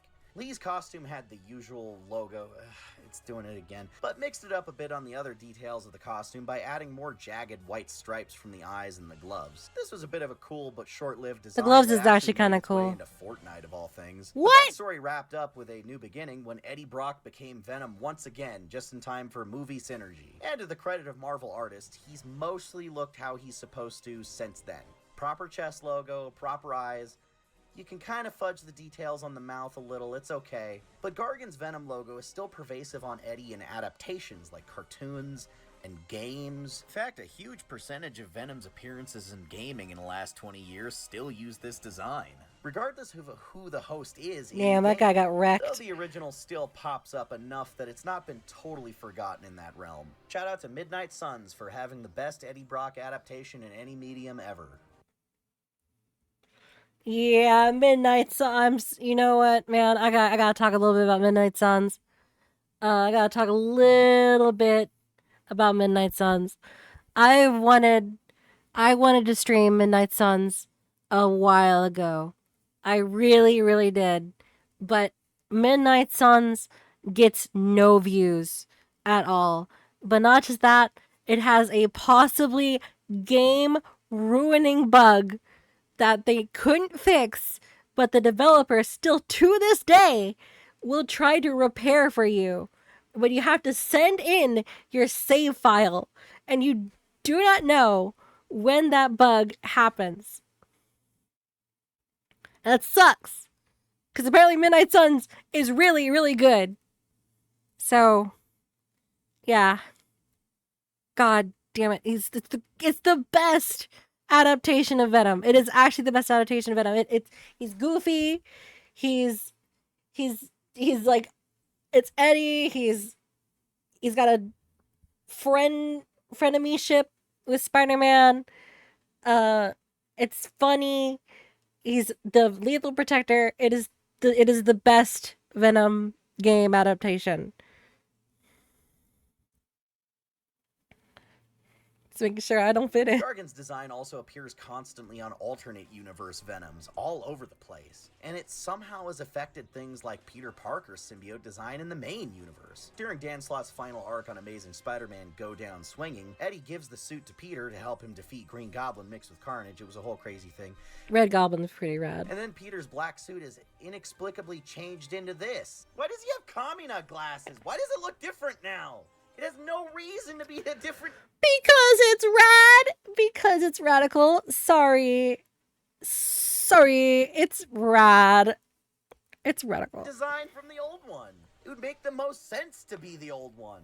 I know this is such a stupid thing to care about, but this bugs me. It's not that I want the classic design to just be on everything. That's really not what this is about. It bothers me when I see Mac or Flash wearing that look just as much as when Eddie's got this one. I really want every person to be their own unique Venom, with their personality affecting the way the symbiote... Can we talk about the notion of bringing Eddie Brock back to the foot? And this guy's psycho. He's not going to help us. Okay. All right. Thanks. Solidifies Thanks, on the outside. Spider-Man. It's just such a cool concept, but no one's really stuck to that rule. Every design may start unique, but then it just becomes a very general and recognizable blank slate Venom after enough time. And the person inside doesn't consistently input something on the outward design. There's a baby in there. Luke Cage's baby. You can look at any of these and definitely understand, yes, that's Venom, but which Venom is important? The host informs so much about how every version of Venom behaves. While the Gargan logo is cool in its own right, it's a little disappointing for me to see it, or even the classic logo, both just arbitrarily slapped onto any random Venom with no thought put into why. Plus, Okay, so I sorta agree. I'm gonna be real.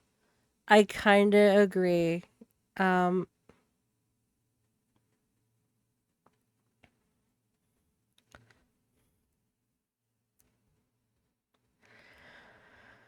This is the thing. I just like consistency of design, because like imagine if Miles swapped costumes mid book. Stream on Twitch. He clearly just copied the link.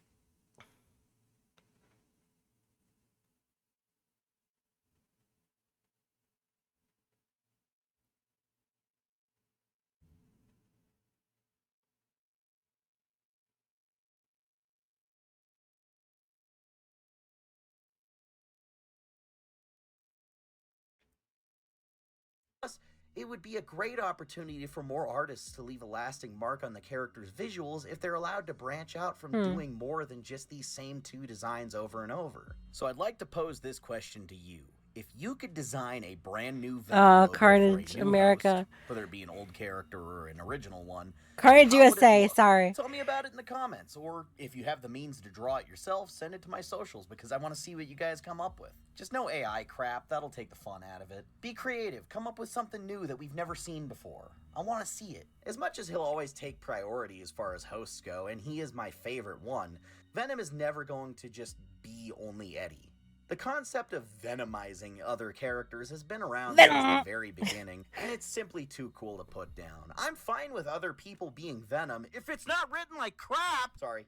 But I would like the look of Venom to be informed by the character. Not just Venom, that actually happened. Thing happens to be the most recognizable in the mind of the person drawing it. Moving forward, can we collectively start making Venom designs more varied and interesting instead of a simple binary, this one or that one? At least Harry's Agent Venom design had its own logo. Didn't read very well as a spider, but it was something different and I can remember. Must not make controversial opinion that gets me in trouble. Must shut the fuck up. No. I hate it. I really hate it. I really hate it. No, it's ass. I hate the Insomniac Harry Venom Asian Venom logo. I hate it. I hate it so much. It's so stupid, so lame. God, just it doesn't look like it has the right amount of limbs. It's supposed to be copying. Oh. I can't keep looking at it. Oh. It's so bad. You thought it was okay. All the things you disagree with from that game and you thought that was okay. Man, it looks like a beetle. It doesn't look like a spider. It looks like a drone. It looks like a drone to me. It looks like a drone. Whatever. I'll shut up. I'll shut up. Spider, but it was something different, and I can remember it. Bottom line, they should continue to make unique Venom designs for every new host character, but they should also stay committed to those designs and stop randomly switching things back and forth between all of these characters. Thankfully, on the comics front, there's been some progress towards this. Eddie Brock's son Dylan had this new version of the chest spider that's stylized more like a dragon after all the Null retcon stuff. Oh wait, never mind the immediate next issue, they went back to the old one, okay. As much as it boggles my mind to say this, Mary Jane Watson is currently Venom, sporting a new shape for the insignia and gold accents because the jackpot catchphrase has slowly become her whole character. Insignia, say this, Mary... Spoiler, by the way. I really don't like... I really don't like this, but the way his head looks, and unfortunately, we have to refer to Venom as simply his in this because they very specifically split Venom and Mary Jane. Also, there's Paul. My mind to say this, Mary Jane Watson is currently Venom.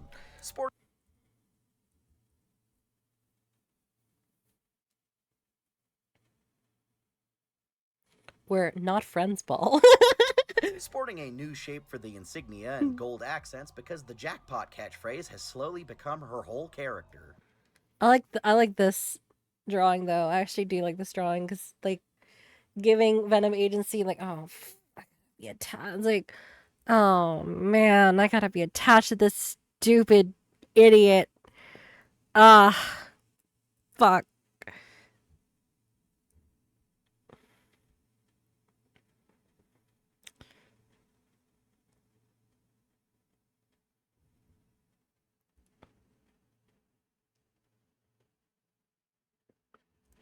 At the very least, this version of the logo is identifiable enough that it seems like Marvel is finally starting to get the memo. Although I'm sure MJ will look like this any day now when another artist has to draw it. Piss Be back to Venom. square one, but Piss they're Venom. learning.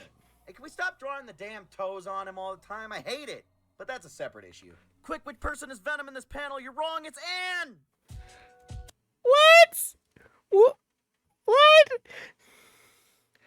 Oh. Yeah.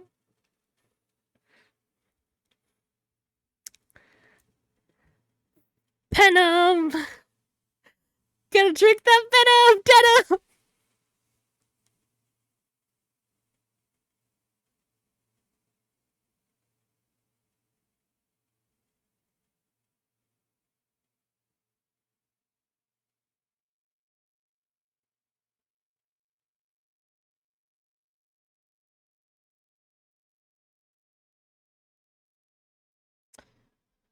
So we're diving the nonsense of the Venom symbol and who's in the suit? We did, yeah. We did. Red. We are pissed now, Eddie. Red, how do you feel? How do you feel about MJ Venom? How do you feel about VMJ? VMJ, Jesus. God, it's gross. Wait, if Venom is only forced to keep contact, why is there a gaping hole in the chest? And why does he look like... Okay, so this is gonna be a crazy reference, but... Thank you, me man. Thank you so much, man. Very appreciated. His mouth looks like a really obscure reference to a claymation horror, body horror. Or, you know, it kind of looks like Kermit, but with his mouth only slightly opened. Currently Venom, sporting a new shape for the insignia and gold. Which is weird because this is, I think this mouth looks a lot better. Because the jackpot catchphrase has slowly become her whole character. At the very least, this version of the logo is identifiable enough that it seems...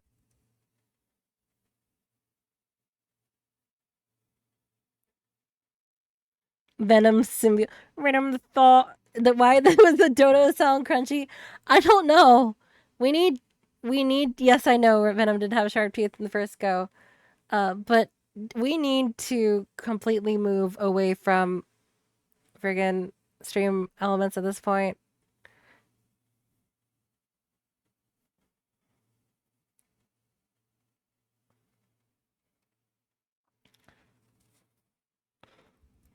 Seems like Marvel is finally starting to get the memo. Although I'm sure MJ will look like this any day now when another artist has to draw it and we'll be back to square one, but they're learning. Hey, can we stop drawing the damn toes on him all the time? I hate it. But that's a separate issue.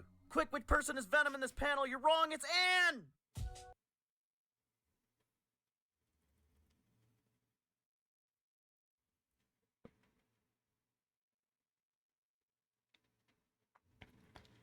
Alright, let's see if there's anything else for us to watch.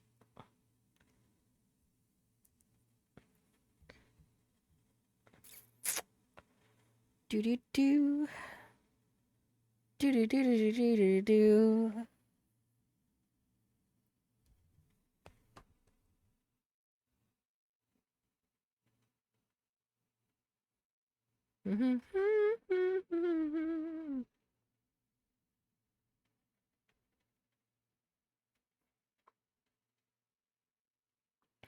Oh, looks like people are finally discovering the Mask comics. With a title that says, Loser Attains the Power of God. Great. Cool.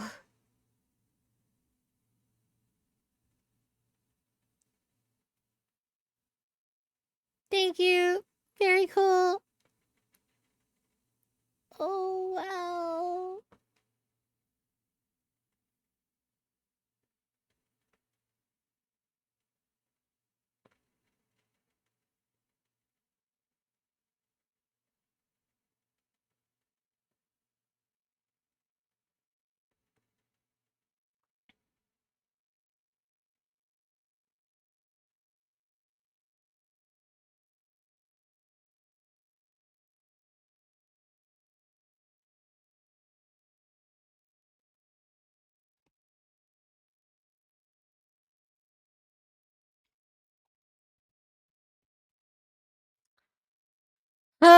Yeah, Rainer. Oh, okay, hold up. Reminder to everyone to not read the latest of the Max comics as mean-spirited and bad.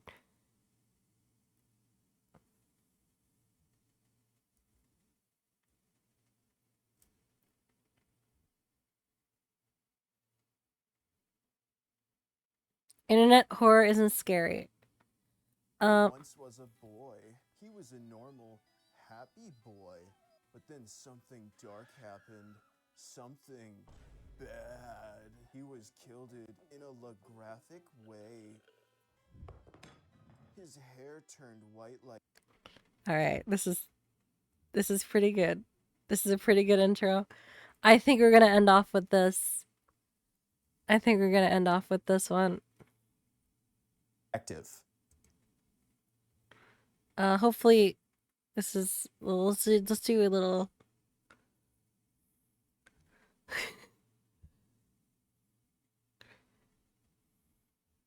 Okay, I think this can work.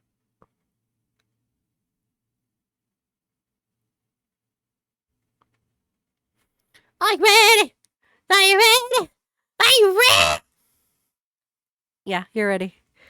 There once was a boy. He was a normal, happy boy. But then something dark happened. Something bad. He was killed in a graphic way. His hair turned white like anime, and his eyes become red and start leaking fluids. His vengeful soul merged with his favorite game, Furry Shades of Gay. Oh, wow. He said that if you play an evil version of this game, a spooky creature will come out of your screen and touch you. Horror as a genre is massive. What do you mean the video's quiet? That shit was loud. Creature will come out like Fine. There once was a boy. He was a normal, happy boy. Gotta turn it down. Something dark happened. Audio is low on our end. Bad. What? He was killed in a It is literally as loud as me. What do you mean? His hair turned white like anime. Videos are quiet for a while. What? Become red. What did someone say?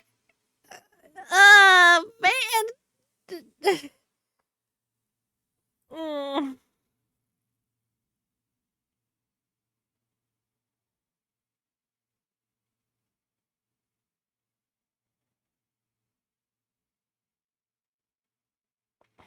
No one said shit. Dog. Man, I've been able to hear it. Cool. Well, that's good. I don't want the majority of my audio to be the video. Fluids. His vengeful soul. So the start of the video. I turned it up. No one said anything else. Furry Shades of Gay. And now it is said that if you play an evil version of this game, a spooky creature will come out of your screen and touch you. Horror as a genre is massive. With an incalculable amount of stories, TV shows, movies, urban legends throughout human history, all with the goal of playing with a primordial instinct that lay dormant within every human being. Fear. And then the internet came along and ruined it. Or did it? If you've been online for any amount of time, you've come across tales, myths, and legends with a spooky digital aesthetic. From haunted games. Oh God, hold on. No. Do you see it? Do you see? Vent. Spooky digital aesthetic. From haunted games with Sonic but he's evil, Bear that go or a seemingly infinite amount of stories that end with them being all in lay ahead. It was all a dream. But with all this content, is any of it good? And more importantly, does it accomplish what it sets out to do? Is any internet horror actually scary in a way that leaves a lasting impact on those who dare glimpse inside in a way that's not ironic? Because a lot of discussion I see when it comes to anything web horror adjacent seems based solely off of hype, moments, and aura, instead of its quality or ability to scare. Horror and comedy are extremely subjective. Is the thing that I hear online, which is wrong because I say so and I'm always right. Comedy and horror are a science with provable formulas for success. What makes you laugh and what makes you scared are the subjective aspects. Just like how you can laugh at something someone else. I'm not gonna let that slide. We're gonna talk about that. All right. And I quote, I saw the entirety of Skibidi Toilet from a streamer a month or two ago. It was suffering.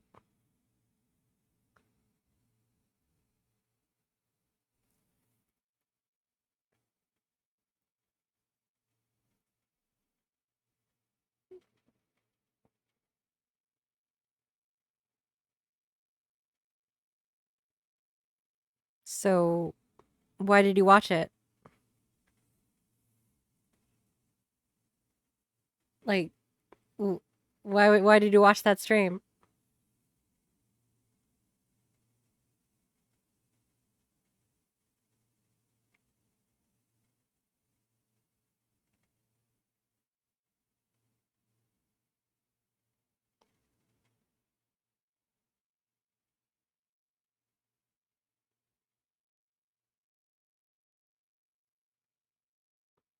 Because I wanted to see the streamer suffer.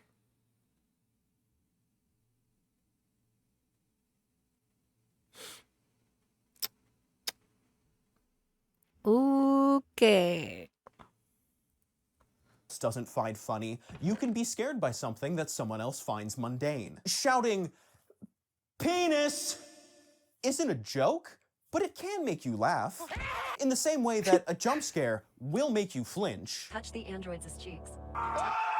But it's not horror. They are two sides of the same coin, both attempting to elicit the same reaction from the viewer at opposite ends of the spectrum. Now, internet horror is an extremely broad topic to discuss. I might as well be talking about a certain orange creature of large mass with just how vast it is. Fucking so don't I'm gonna do what my put that on my ex-wife stream? did to my heart and break it into tiny little pieces, cheat on it repeatedly, arrange those pieces into categories, and then dissect them even further.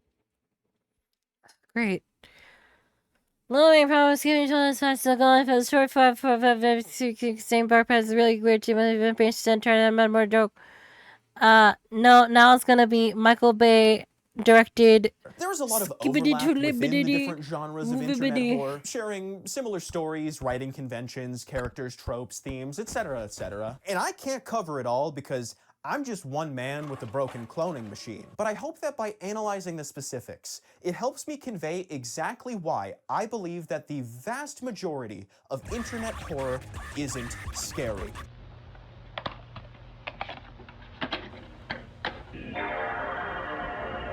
A relatively recent phenomenon in the realm of internet horror is that of the alternate reality game, or as it is more popularly known as, the ARG. ARGs are an interactive form of multimedia storytelling that involves any type of mixed media that presents itself as being real. Being scary is not a requirement of an ARG, but online by far the most popular ones are the supposedly scary versions. An example would be a random YouTube channel named Lunapause. I feel like I just like how James. Oh God. Okay, there we go. There we go. That's a good version. Some of the scariest games are games that are trying to be scary. Yes, that is true.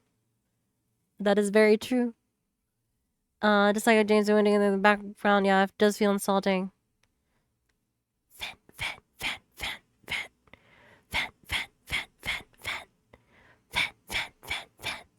Verb sound effect playing quietly in the background.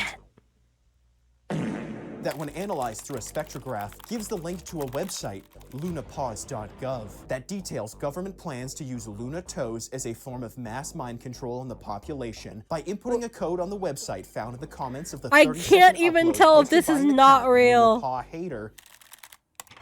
It will forcibly open your webcam with an image of Luna's sweaty toes. If you stare directly at the image for 48 hours without blinking, it will download a game to your Steam library that, when opened, shows a PS2 graphic desk with a box and file that reads, "People are watching.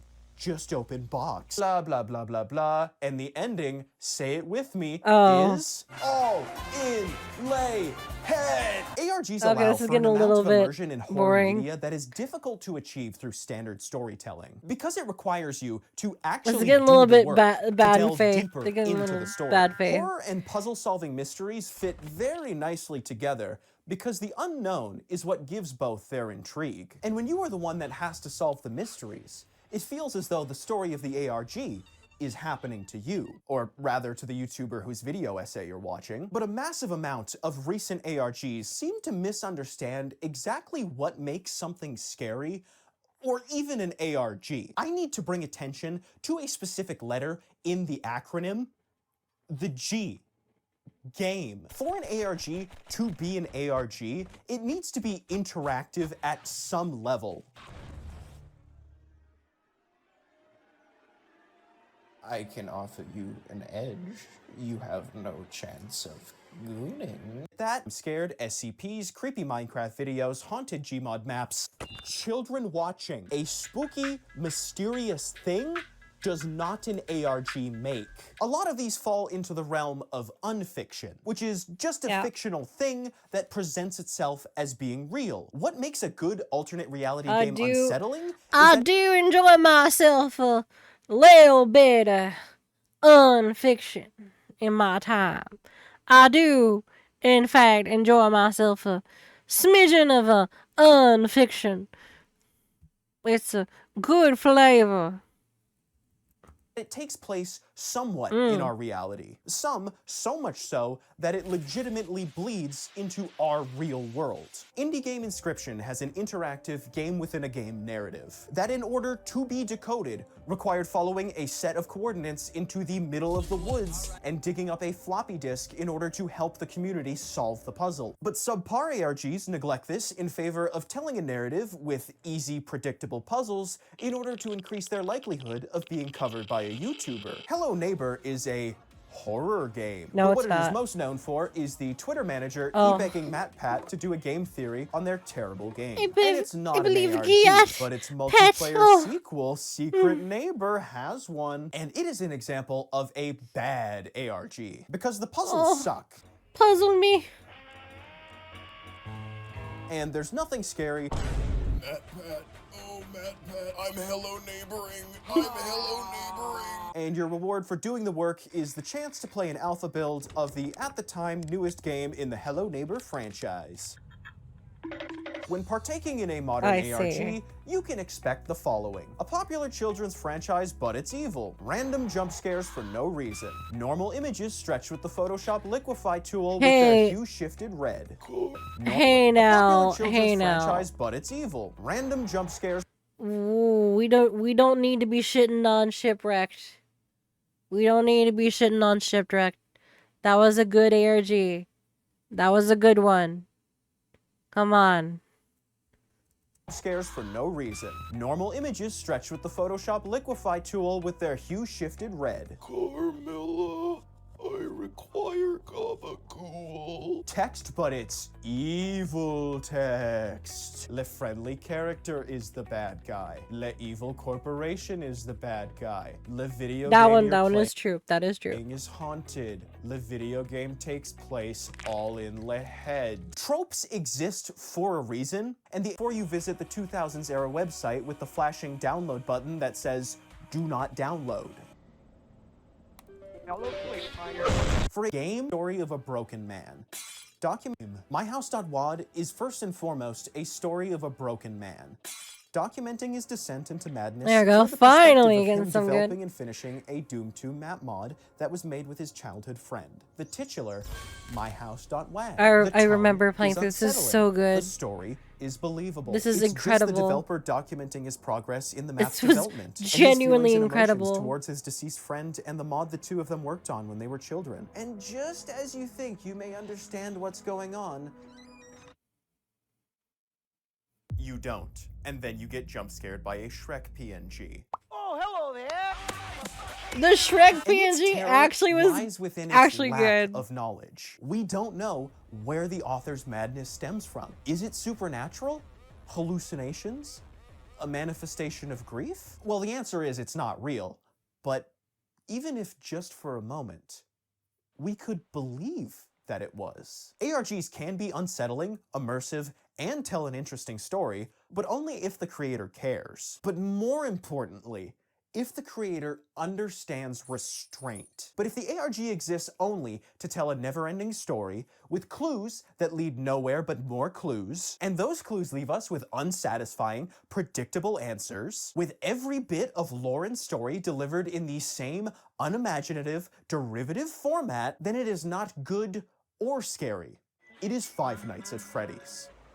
Come on now.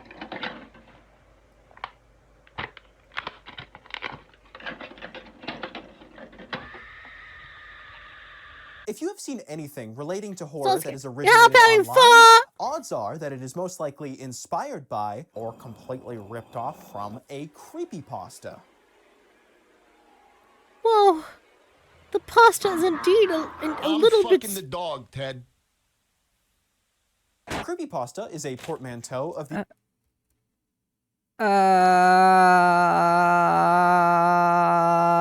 Okay. Alright. No, his editing's kind of funny, at least. The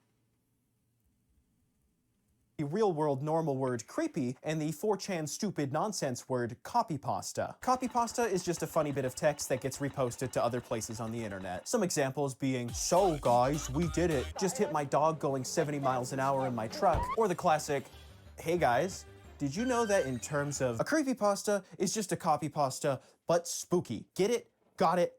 Good." Because that is a vital piece of information when dissecting exactly why creepypastas aren't scary. By their nature, creepypastas who tick the most boxes in the popularity checklist are the ones who are remembered. I'm gonna go over the most popular ones, and you tell me if you can spot a pattern. Jeff the Killer. Jeff was just an ordinary and is there a or haunted object that could Alright, that's funny. That is a cursed or haunted object. A cursed and or haunted object that could one day end up in the reader's hands. Gore that is constantly described as hyper-realistic. He was a serial killer who bragged about killing people. And I don't mean that it is actually described in extensive detail. It is word for word described as hyper-realistic. Constant proclamations from the author that the story is real and true, and of course, they feature predominantly characters that are popular with children. Something you can't see from analyzing the original creepypastas, because I haven't told it to you yet, is that although the stories of old suck, they are at least original. They existed solely to scare people, and the creators never intended for these tales to develop fandoms. But in current year, that has changed. There are massive communities entirely dedicated to the evolved form of these creepypastas, all contributing fan art, fan games, merchandise, fan films, actual films, starting to believe that videos, this guy likes continuations, feet. spin-offs, and lore. There is so much I'm starting to lore believe this guy about likes things feet. that were never intended to have it, to the point that it actively hurts the admittedly already terrible reputations of their source material. Slender Man works infinitely more at being unsettling when we don't know what the creature is, what it wants, or why we need its pages. But at least it's self-contained and leaves something up to the imagination, and doesn't have goddamn power scaling. Apparently, Sonic.exe, or as he's known to his Reddit miladies, X, is actually a dark, multiversal entity that wants to enslave all of humanity and also raps epic style in Friday Night Funkin'. The beauty of the early creepypasta was their mystique. Things were left unexplained, and that allowed for your brain to fill in the gaps. And to a 10-year-old with unrestricted internet access, that might as well have been the most bone-chilling, spine-tingling color it was on 9/11. The creative creepypastas. No matter how okay.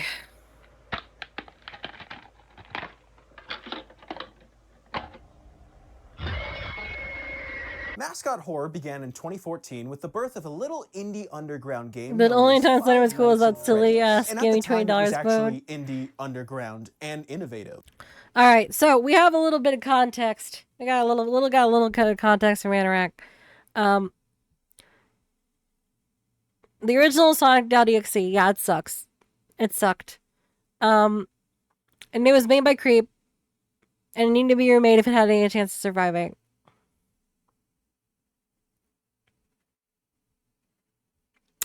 Yeah. Mm-hmm. So, I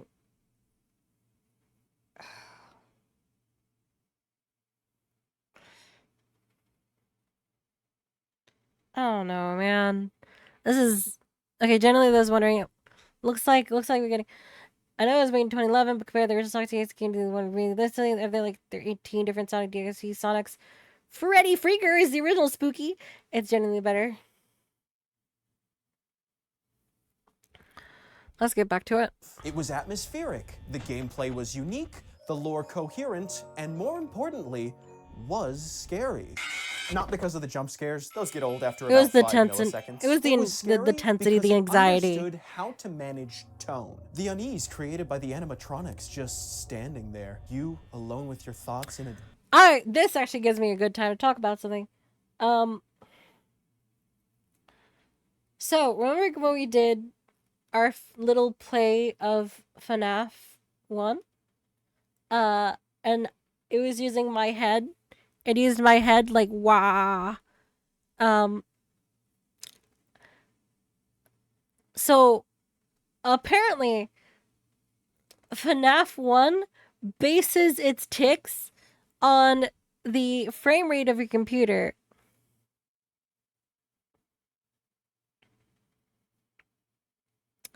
And not just that, we also had the worst possible luck. Apparently people haven't seen luck that bad ever. Rookie coding mistake. Yeah, I mean, it was, what wasn't it? Scott's blaster off. Is that why was so crazy? Maybe, but I also was getting bad luck too. Because, like, not too long ago, I was like, alright, what the fuck is going on? And I looked into it, and I was like, wow. So, I got absolutely just shit on in luck, because it rolls a dice. It rolls a dice.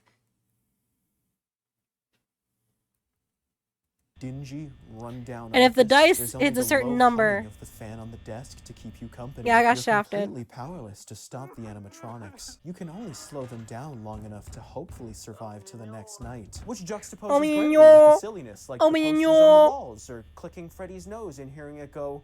And the lore surrounding it was filled with unanswered mysteries that were rewarding for those that were willing to dig deeper. Who was the phone guy? What was the bite of 87? The animatronics may get a bit quirky at night, but were they just machines doing what they were programmed to do, or was there something more sinister? But then, FNAF got really, really popular. Top of the morning to you, ladies. My name is Top of the morning to you, ladies and gentlemen.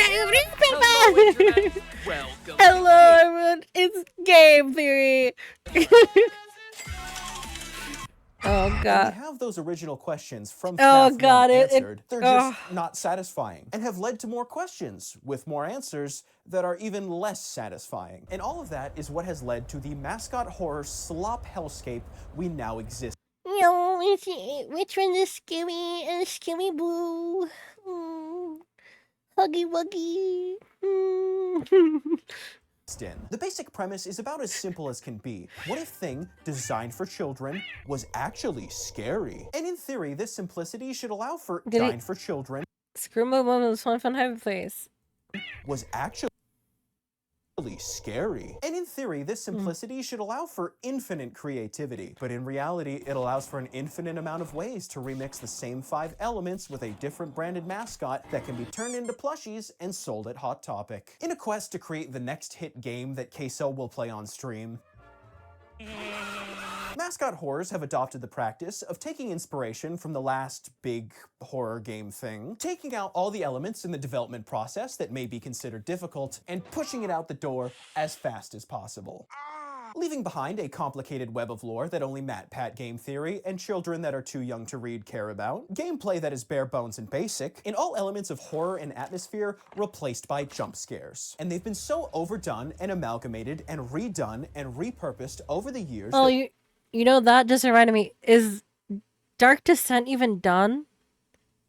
When was this video? Matt Pet retired. Let me check. Let me check. 1 month ago. Mm.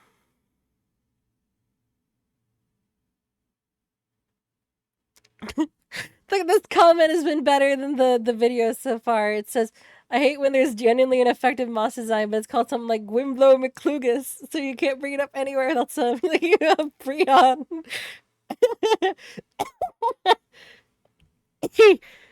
Whew.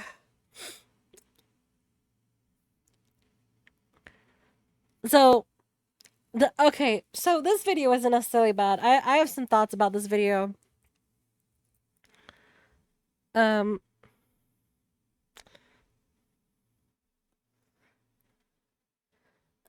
right, so we've been kind of dogging on this vid so far, but I'll be honest, it's not bad.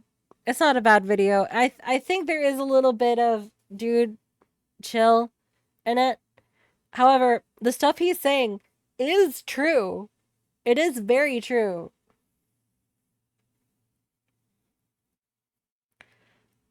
We're only about halfway. I'd say we can give this a little bit more. There is ways he does present things in verbatim, which I think is my biggest critique of the video. And then some things that should probably have more context don't have more context. It would be improved if you talk more about ones that did well. I do agree.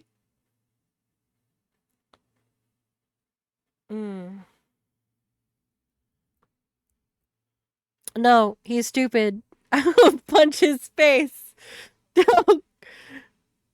Oh.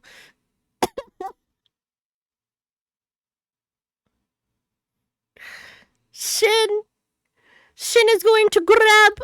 That we have gone from a bear standing menacingly in the hallway, the only source of light being its flashing eyes, a sense of dread that feels as though it may last an eternity, finally followed by a loud, piercing, to soulless, shaking PNGs. Jump scares are no longer a way to build tension or instill a sense of fear of punishment for failure. That's they true. are a nuisance. Make a small mistake, jump scare. Cutscene with no gameplay, jump scare. Do something, jump scare. Do nothing, jump scare. We can actually track the quality of mascot horror as a genre by analyzing the effectiveness of their jump scares. That is how we ended up as a genre. By do nothing, jump scare. We can actually... All right, so we're gonna actually talk about that. Is entirely true. So, jump scares cause a release of anxiety, or at least of tension, because normally, once you get jump scared, you'd be like, oh, okay, whatever. Like, there goes the spook, like, you know. That is extremely true. Also, I find the Sonic.exe, like, stable to the wall very funny.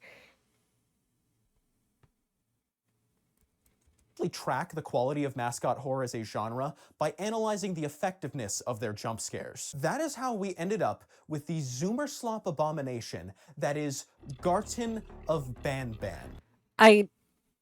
Some of the things he says, the way he says them, I really do hate. I really do hate. Like the word Zoomer Slop. Look, I hate Garden of Bam Bam. Fruity Pebble Bam Bam. But, dude, it was made by millennials. A game series so fundamentally awful, you should be paid for playing it. I should be paid. From the developers, I should also get an apology. Money given would never make up for the time wasted in the Ban Ban extended universe. The gameplay is terrible. It is a never-ending series of go over here, get the thing, come back, go over there, get the thing, bring it back, broken up by horrible, janky puzzles that don't work. And while you're doing that torture, you're being pursued by AI powered by the degenerate messages of Gooner furries.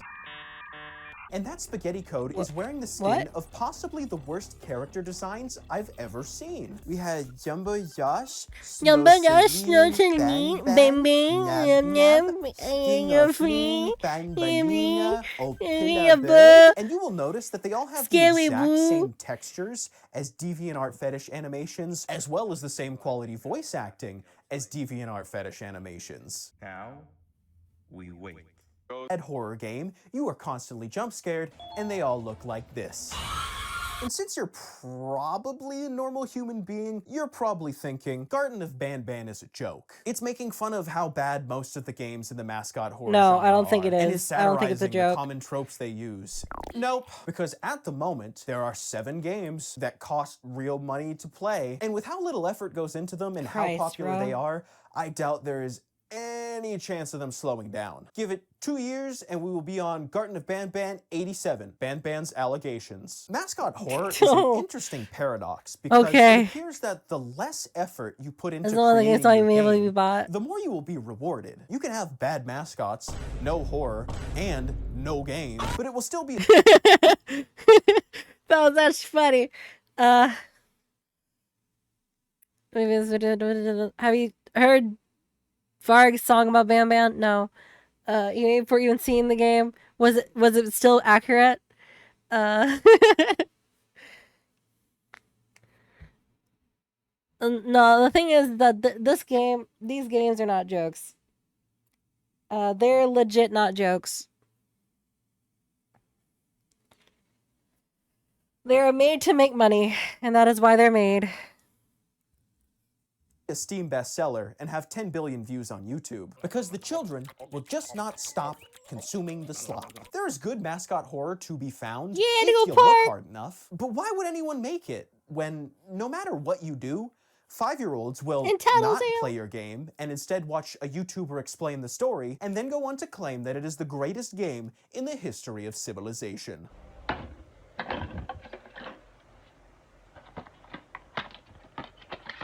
Oh yeah, abuse those discs. Oh.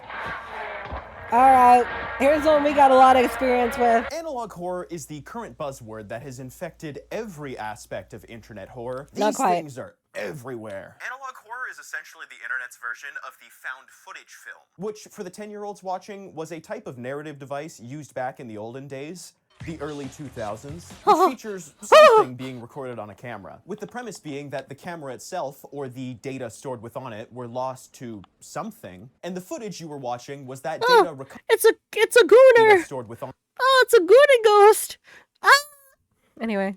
on it were presented to you. Found footage. And it is possible to filter over your video, take an old song, slow it by moment player, and voila. You are now an analog horror creator. That is to say that analog horror can be good, but the bar for entry is so low that the amount of subpar saturated content produced far outweighs the positive. Like every bad piece of internet horror, there's a fundamental misunderstanding of what makes something scary in a majority of its creators. Yep. There's a massive That is correct. I think yeah. So that is correct. A lot of the issue is that there is very little restraint. Building up the anxiety, building up your monster, being restrained in how you show off your monster is really important. But just being restrained, you don't want to do, and then he ate the baby.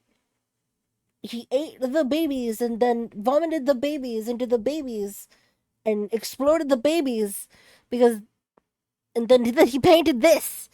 If you get what I mean, I'm talking about the painter. What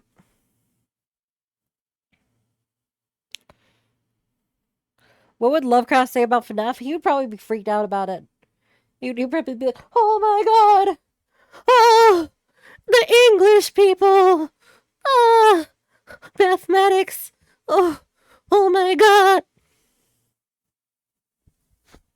Yeah, your horror channels are popping up. Oh my god, the Irish! Ah! reliance on creepy visuals, Oh. distorted faces, liminal spaces, and strange things in the wrong places. What the fuck? In bad analog horror videos, there is nothing there he to does have elicit some any pretty good lasting editing. fear within the Like some viewer. very Just good a bunch editing. of random tropes carelessly combined together that insist very heavily that what you're viewing is disturbing. Urban Spooks The Painter series is the best example of this. It uses Okay.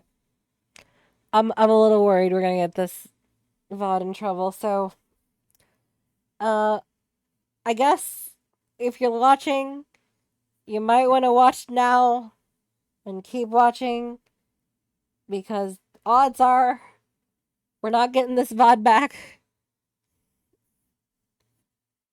Here we go again. Fuck, yeah, every single time. You worry? I think you worry too hard. No, I mean it's urban splook. How about the sexy?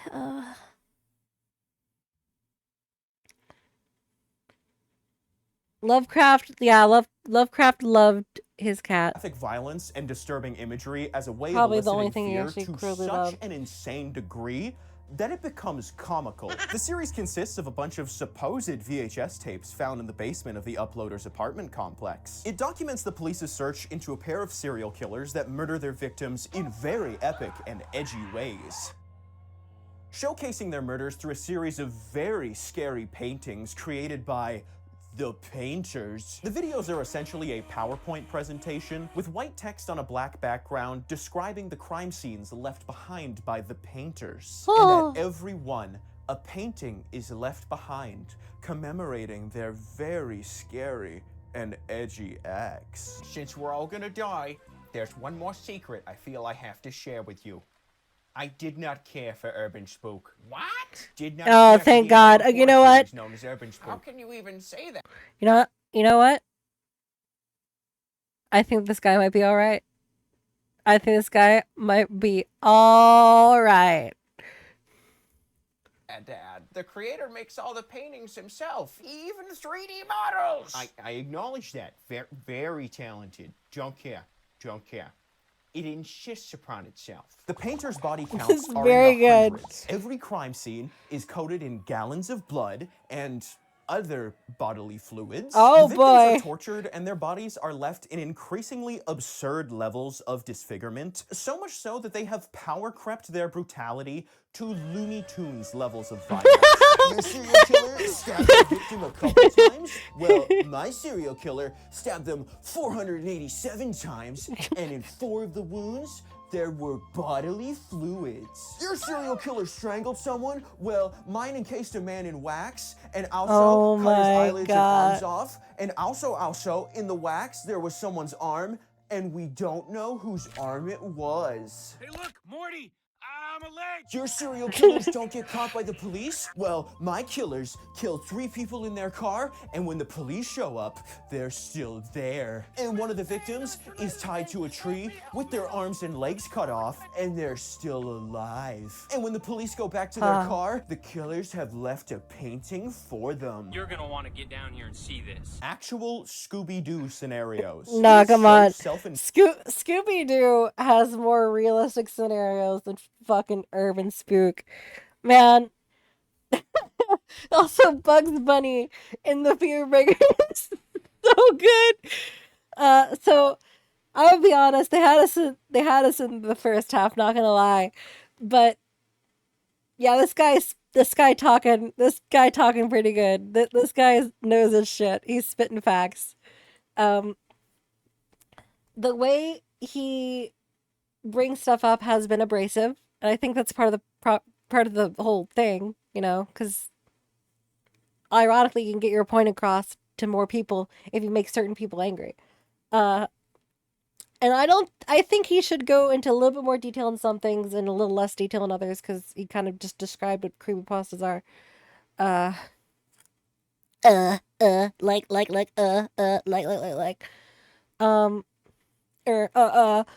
Anyway.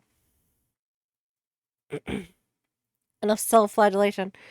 No, but I think he does understand horror. Also, I like that the number of trimmings in the background has increased over time. Indulgent with its descriptions of violence that you can't help but laugh at the sheer absurdity of it. No matter how graphically you describe some of these crimes, I will not be unnerved because the paintings look like soy jacks. The man in the pipes does not elicit fear. It looks like Le Pole Face. Flay's Law. If it exists, someone will put a VHS filter over it and call it analog horror. Anything and everything can, by definition, be turned into an analog horror series, but that doesn't mean that it should. Sometimes an idea is so fundamentally terrible from its conception that no matter what a creator does or how well it's produced, awful South Park ones. Solely because of what it's based on. An example of Losers. this Indeed. is a series titled The Smile Tapes. It is a series about a drug that makes you smile and then kills you. And that's all well and good. However, the creatures in the videos are created by taking a normal photo and running it through a Smile phone app filter. The same filter used to create the when the imposter is sus face. So at no point during the Smile Tapes will I be filled with a sense of fear at the man-made horrors beyond my comprehension before me. I will be thinking of Germa from streaming. Germa has breach containment. No.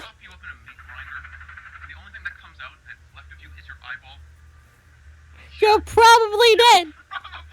Because of the ease at which one I think I remember you saying that. And I was told, what? Who told you off? Who told you off? You could not say it was me, because I would be laughing. You did bullshit. Actual bullshit. And if I did, I apologize. But also bullshit. can create an analog horror series, there are countless amounts of pure garbage. The creators of the slop horror are inspired by actual good analog horror series like Gemini Home Entertainment, Vita Carnis, and Local 58, just to name a few. They see how many views these good projects get, misinterpret what makes them work, copy everything bad about them, change nothing but the title, and churn them out as fast as possible for some quick and easy views. This process goes on in an infinite feedback loop of copying and repurposing until analog horror's reputation is that of the creepypasta. Horror content made by and for edgy teenagers. Analog horror has lobotomized and cannibalized its own ideas to such a degree that it has birthed a masterpiece that I am unable to decipher whether it is mocking or embracing the essence of the genre. This video is titled Family Guy Analog Horror. It is a 4x3 VHS filter video of clips from Family Guy. Oh with yeah, a spooky buddy, slow this is version so of Amazing good. Grace playing over the entire video, where the characters from Quahog yeah, are killed bud. in increasingly graphic ways, and at the moment of their final breath, there is a still frame of Chris Griffin staring in anguish at the camera. Somehow, through its sheer stupidity, it elicits a genuine so fear good. response within me. Because it gets me to do what so few bad analog horror series cannot. Ask why? Why was this made? What does it mean? Why is Chris Griffin so sad? And unlike so many of its contemporaries, these questions have no answers. Because every other upload from the creator is Friday Night Funkin' videos. By my own definition, this is not horror. There is no plot. The characters are from Family Guy, and they serve no purpose in the narrative other than to perish and be mourned by Chris Griffin PNG. But it understands, either through divine blessing. Go forth, my child, amongst the sea of Friday Night Funkin' gameplay. Create a masterpiece of wordless horror storytelling. Chris Griffin PNG. Or a creator with 10,000 IQ, that the less you show and the more you let your audience interpret, the more effective your horror becomes. I love the depiction of Wendigoon as being being horror Jesus. That's really funny. Especially because he's a Christian boy. How does Oh, this liminal image make you spice. feel? What about this one? What about that? These are all examples of liminal spaces. Liminal space is an internet word used to describe the aesthetic of a location that gives off an eerie feeling of surreal emptiness. The actual normal definition is Shin, we're getting right there. Point of transition, a hallway leading to a door, a staircase that goes to another level, pyrocynical in 2 to 3 years. When you gaze upon an image of a liminal space, you will notice a sense of dread creep over you as you attempt to comprehend how an inanimate area can feel so empty and alone. Well, if you feel this way, do not fret, little flazeling, for millions empty and alone. Attempt to comprehend how an Okay, but like, why do you put the easy to crack your skull on statues, whimsical forest statues right next to the pool? Inanimate area I think that seems dumb. Well, if you feel this way, do not fret, little flazeling, for millions of others have this feeling as well. The liminal space aesthetic is an incredibly popular internet genre, with TikToks, Twitter bots, Instagram accounts, subreddits, and games all dedicated to giving you that feeling of with its popularity, of course, I'm in comes an the empty divergence from what location. made the original idea of the liminal space intriguing. The locations of indifferent unease have been warped into actively hostile Either ass hill that touches you. I know that's a lot of talky for some pictures of swimming pools and office spaces, but I need you to understand that the misinterpretation of the liminal space itself has fundamentally influenced the horror subgenre that has spawned from it. The back rooms. Oh, It is hell simply yeah, brother. this image of a dingy office space with the accompanying text. If you're not careful and you clip out of reality in the wrong areas, you'll end up in the back rooms, where it's nothing Nothing but is the single easily noise carpet, the madness, the nano yellow, the endless background noise, the fluorescent lights, and maximum humbuzz, and approximately 600 million square miles of randomly segmented empty rooms we trapped in. God save you if you hear something wandering around nearby, because it sure as hell has heard you. has heard you. The utter lack of detail in the original backroom story offers a profound amount of terror. The touchy, Combine grabby the hand unease zone. of a smelly office building with an open-ended write-up. What's that empty space? Oh fuck! I'm going crazy. And these feelings and thoughts were shared by many others, and the backrooms became incredibly popular. But the internet did what the internet does, and took something small and blew it out of proportion. Now the backrooms Three is ice filled creams with talk. monsters, evil monsters that want nothing more than to do horrible things to you. Siren Head, Skibbity Toilet, every SCP ever. Oh my we God. got 'em. How big is it? Endless. We got layers. And every layer is a different setting with a different threat level and even more spooky monsters. You are not alone. It's And gonna of steal course, your we got bones. secrets. There are secret government cover-ups, secret government explorations. It may even be created by the government. There's a game theory. Here's an iceberg. Have any questions? Don't worry, someone has an answer for everything. The Backrooms is extremely unique in that no one owns it. There is not one driving voice behind its creation, which means that its community gets to dictate what garbage. it is. There are some impressive projects based on the Backrooms. Game Pixels has an amazing series documenting a Dude, government agency exploring Okay, the let's go Backrooms. back for a second. I want people to live here again. I want it so bad. I need it to come out. I need another episode. I'm going to vomit. I'm going to spew hot blood. I need it. I am Jones and I am fiending. Like I need it. God. I gotta sort that shit like crack. Alright, let's continue. Game Pixels has an amazing series documenting a government agency exploring the Backrooms that understands at a fundamental level exactly what makes them terrifying. We know nothing. Even when there is a spooky monster, it makes me pee-pee in my pants. Because we almost never see it. And when we do, it is already too late. So, is internet horror scary? Well, if we look at it as a whole, No, because its creators misunderstand what horror is. As a and whole- think that having over-explained yet still convoluted lore, references to popular media but it's evil, and constantly insisting that what you're watching is scary by having red glowing eyes and hyper-realistic blood and spooky-dooky jump scares immediately makes their story scary, which makes it good. Because the scarier it is, the more mature you are for having seen it. There's a secret I haven't been telling you. If you've been paying attention, you've probably noticed it. I was very subtle. There have been many clues for exactly who is responsible for the lack of terror in internet horror. It is my #1 nemesis. Children watching, consumed by only children. Horror content made by and for edgy teenagers. Oh, Internet no. horror is a trend Children that is that popular with killed- children that no!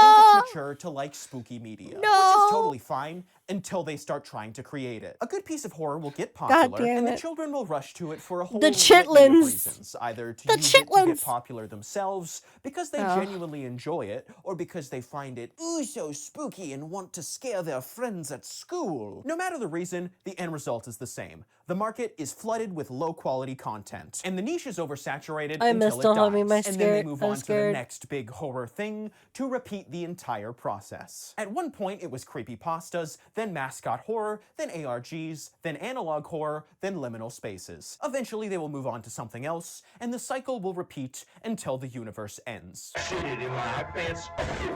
And for real, you should join my Patreon too. My pants are filled with some stinky poo. I shit it in my pants. All right. He shit in his pants.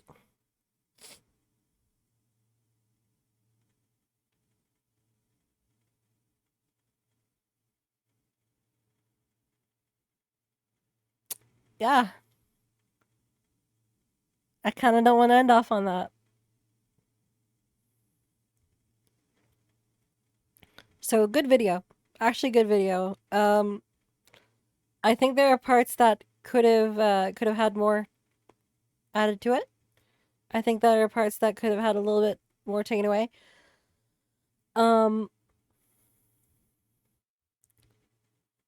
But not a bad video. Pretty good video. He understands a lot about horror, which is also he's got amazing editing. Jesus. He's got such good editing.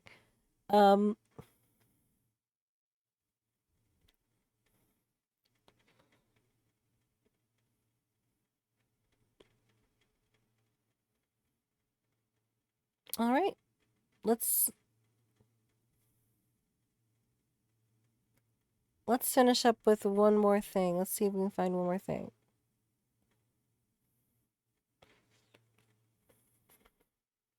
Oh, there's another video from that guy who does lab experience that stressed me the fuck out.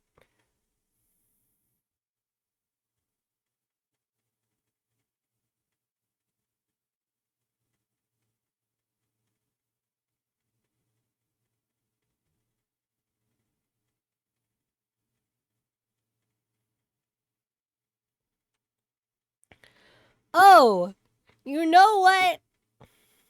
In the chaotic battlefield of Ultimate Marvel vs. Capcom 3, one fighter Let's see if my point gets made. Let's see if my point gets made. Here. Let's watch the funny time man? No, we're not. That's way too long. stands apart from the rest. Not because of flashy combos, devastating supers, or even being good, but because of his unwavering determination in the face of overwhelming odds. I'm talking about Arthur.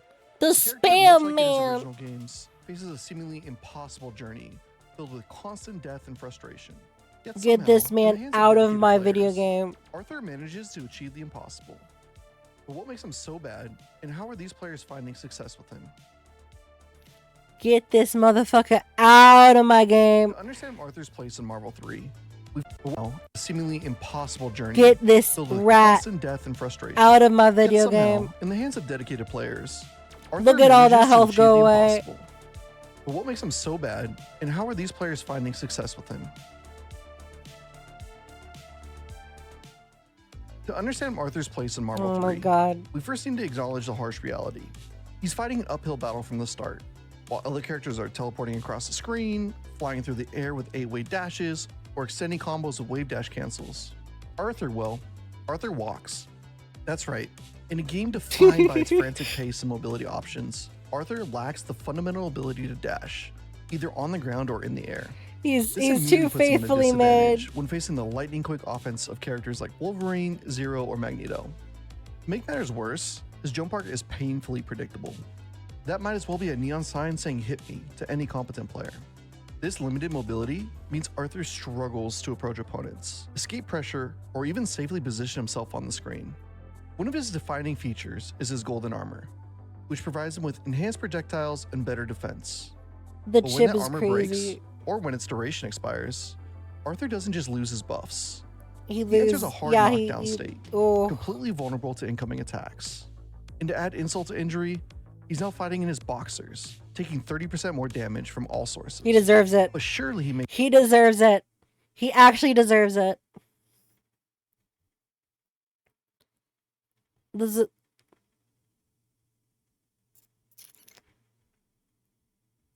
makes up for these weaknesses with devastating close range attacks. Unfortunately not. Arthur's normals have pitiful range, making him ineffective in close combat. This forces him to rely almost entirely on his projectile game, Arthur which, deserves while it. impressive and one of the best in the game, can be shut down by characters with teleports, reflectors, or beam supers. The game itself also doesn't want Arthur to win, due to the system mechanic called push block. This actually stops all chip damage that happens right after you use it, which can Damn. negate a large portion of Arthur's potential chip options outside of X Factor. So with all these weaknesses, why would anyone even play Arthur? Is he just a joke character designed for players who enjoy the struggle? Well, not exactly. Despite his crippling weaknesses, Arthur possesses some Because you unique can't strengths that make him perfectly, genuinely threatening. you in the can't perfectly react to Arthur at all times. You could just do something that like pulls something out of his ass. hands. First and foremost is his unparalleled zoning capability. Arthur has a wide range of tools to keep his opponents out. He has lances that cover horizontal space, daggers for rapid fire pressure, scythes that return after being thrown, torches that create persistent fire hazards on the ground, and a crossbow that fires bolts across the screen. God. And when he's in golden armor, these projectiles become even more durable and damaging. A skilled Arthur player can create a bulletproof wall of projectiles that opponents struggle to navigate through. This leads us to Arthur's second major strength, chip damage potential.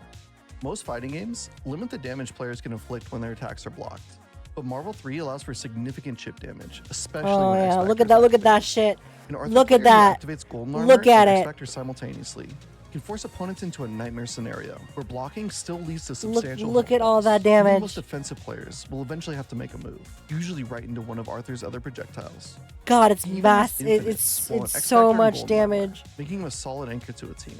Outside of gold armor, his other level 1 super, Goddess's Bracelet, has a couple of different uses. It's an extremely long super, allowing players to call him in a team hyper combo and perform mix-ups afterwards. It's also a very safe super overall, pushing players out if they're too close, or being able Look to at combo that! into itself if they get hit. It fucking Overall, combo. it's just a Yeah, very yeah. It versatile combos into While itself. he has no dash, top players have found different techniques to Oh. try and make his movement less predictable.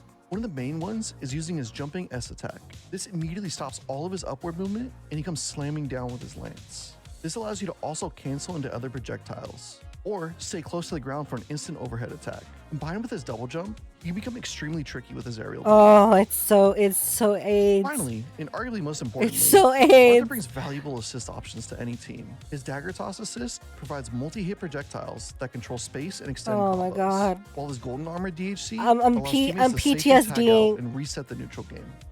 This becomes especially powerful because the gold armor timer does not tick down when he is used as an assist. This allows you to use the buffed up projectiles as an assist, as long as you can keep them safe. His dagger assist in particular is strong, because it's one of the best horizontal assists in the game. You can actually beat a lot of other common assists, such as Doom's Beam. Fire Bottle Toss is his other viable assist, with him throwing a bottle that will hit opponents on Nah, the ground. I don't and see leave behind a Fireball pool of Toss fire, nearly being useful as both much. a combo tool and a zoning tool, especially against other grounded characters.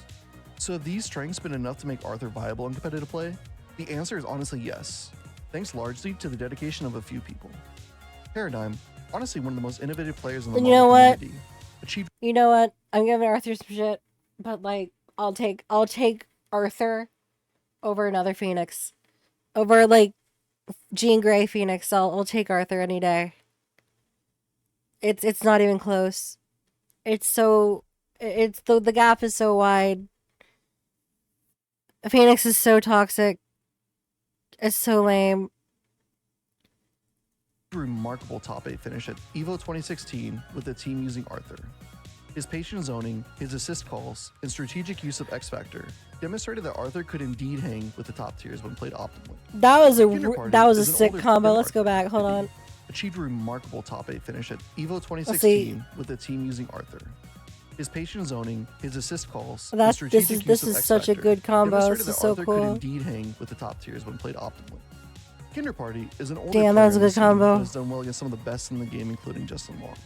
He was especially good at using Arthur's dagger assist to help cover Wolverine and Spencer. This allowed him to be extremely aggressive, closing out games before the need to use Arthur. He was also great at using X Factor 3 Arthur to his advantage. And even as recently as EVO 2022, where Magic Pixel Mexican, using a host of low tiers, including Ghost Rider, faced Remora. Hell yeah, dude. He was Ghost even able to Rider. reset the bracket against the best character in the game, Zero.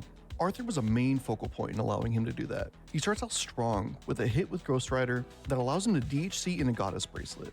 Any of that distance, the distance demon Whoa, stuff that's whoa. That looks like a good set to watch. not quite gonna be enough though, I don't think. And importantly, pushes Zero to the other side of the screen. As Remora finds his way close, Arthur is able to use his invincible reversal to land a hit and kill Zero. Yeah, still okay. Stuff activated with the second move. Buster beats it out. Oh, the uppercut. Remora cleans up and kills Hagar and Ghost Rider, leaving Arthur with X Factor 3. Sacktap uses the jumping S cancels to mix Remora up and kill Oh Virgil. my god. Oh my god. Yo, Virgil's dead. Virgil's so crazy dead.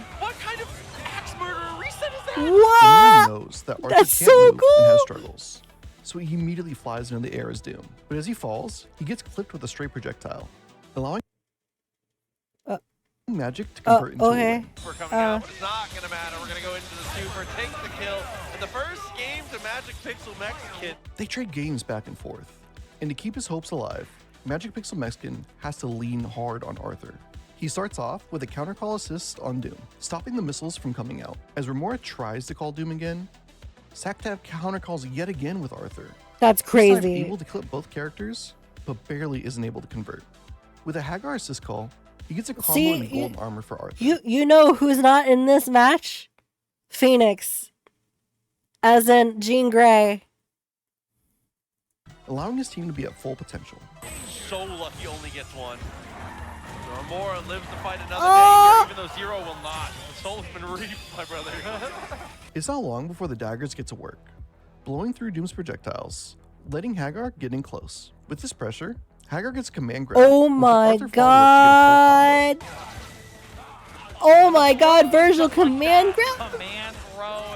You have to be extra careful for that when you know the missiles are coming because it is the best anti-missile option that you have. He's able to end it with a THC, guaranteeing the kill. Oh, And with one more wow. mix-up, Magic Pixel Mexican is able to not only reach grand finals, but also reset the bracket. Master from Magic Pixel. Man. And that is going to be enough to close it, and that is going to be a reset here. He has taken Arthur to a new level, and is the standard. for That how was he can be actually played in cool the to field. watch. While he may never reach the dominant status of characters like Virgil, Zero, or Morgan, his unique strengths make him a viable option. That for was- players that was a willing to good master his match. Unconventional playstyle and build a team around him. That was a good match. That was pretty good. That was pretty cool. I think that's a great way to end it. You know what? This video, that was creative. That was very creative. That was some good Marvel. That was a good Marvel. You know what's not good Marvel? My MVC 4/5 predictions list. We gotta redo it. Because it's neither a predictions list nor is it a wish list. It is like some awful amalgamation of both. So we gotta redo it at some point. Anyway, Venom will be there, and so will a bunch of X-Men.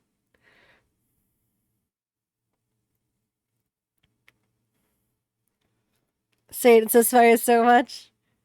I can kind of agree. Anyway, Togon Devs, please give me Ultron. Good night, everybody.